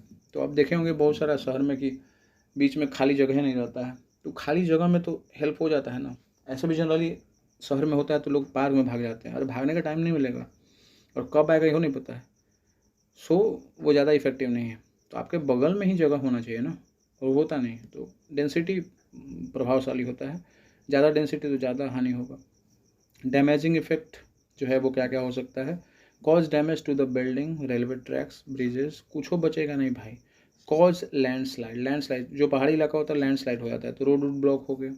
Change the course of reverse and cause flood, अब नदी जा रहा है, यहाँ से एगो रास्ता है आ एने पहाड़ था, ई पहाड़ जे ढह के जे आ गया एकरा ब्लॉक कर दिया, ई पानी जाए वाला रास्ता के, तो ई रास्ता एने से बदल के हेने आने लगेगा। एने को चाहिए भाई शहर है ना, अभी शहर में पानी आ जाएगा, पूरा फ्लड आ जाएगा, इधर बाढ़ आ जाएगा। तो वही बताया गया यहाँ पे, damage underground water and gas pipeline है ना। अभी ई क्रॉस्ड है, अब एक अंदर आप पाइप बिछाए हुए हैं ऐसे, तो ये पाइप उटेगा ना, क्योंकि वाइब्रेशन हुआ है तो इसको भी तो एनर्जी मिलेगा, वो टूट जाएगा, टूटेगा तो भाई ना पानी पहुंचेगा ना वो गैस पाइपलाइन वाली व्यवस्था है कुछ राज्यों में, जैसे गुजरात में है, मैं भी I will not 100% sure. Underground water तो लगभग अब सब जगह मिलने लगा है, सभी राज्यों में मिलने। बात कर लेते हैं लास्ट, जो जानना है बहुत ज़रूरी, प्रोटेक्शन अगेंस्ट अर्थक्वेक। अगर आप अंदर रहते हैं, इंडोर में रहते हैं, अंदर रहते हैं, तो क्या क्या ऐसा करिएगा जिससे आप बच पाइएगा। तो इसमें बताया गया पहला पॉइंट कि टेक शेल्टर अंडर ए टेबल, टेबल के अंदर घुस जाइए, है ना, यही उपाय है आपका। टेबल के अंदर अगर नहीं घुसिएगा तो क्या होगा, वो दीवार आपके ऊपर गिर जाएगी, है ना, या कोई भारी चीज़ आपके सर के ऊपर गिर जाएगी। Stand under the door frame, door frame के नीचे, क्योंकि डोर फ्रेम के नीचे रहने पर वहाँ पे थोड़ा सपोर्ट मिल जाता है ऊपर से, वहाँ पे वो दीवार ज़्यादातर नहीं गिरेगी। If in bed be there, bed पे अगर है तो वहीं पे रहिए और अपने हेड को पिल्लो से ढक लीजिए। वहाँ से उतर करके मुझे लगता है पलंग के नीचे भी जा सकते हैं, बेड के नीचे जा सकते हैं, बट पिल्लो भी रख सकते हैं। Stay away from tall and heavy object, अगल बगल देखिए अलमीरा है, कोई हैवी चीज़ तो उसके बगल में ना रही, नहीं तो वही आपके ऊपर आ जाएगा। और अगर घर के बाहर रहते हैं तो ये इनसाइड मैंने बोल दिया यार, आउटसाइड होगा। तो जब आप घर के बाहर रहते हैं तो क्या करना है, अगर आप कार के अंदर हैं, डू नॉट कम आउट, बाहर मत आइए, धीरे धीरे गाड़ी चलाइए और देखिए कि अगल बगल पेड़ कोई है कि नहीं, तो क्लियर एरिया में चलाइए। Be away from tall building, tall building से दूर रहिए। और सिट ऑन द ग्राउंड, है ना, ग्राउंड के ऊपर बैठ जाइए, ठीक है। तो ये था the end of this chapter. मुझे लगता है, आशा करता हूँ कि आपको ये चैप्टर समझ में आया होगा। अगर कोई डाउट है तो आप कमेंट बॉक्स में कमेंट कर सकते हैं। चलिए, आप लोगों का धन्यवाद।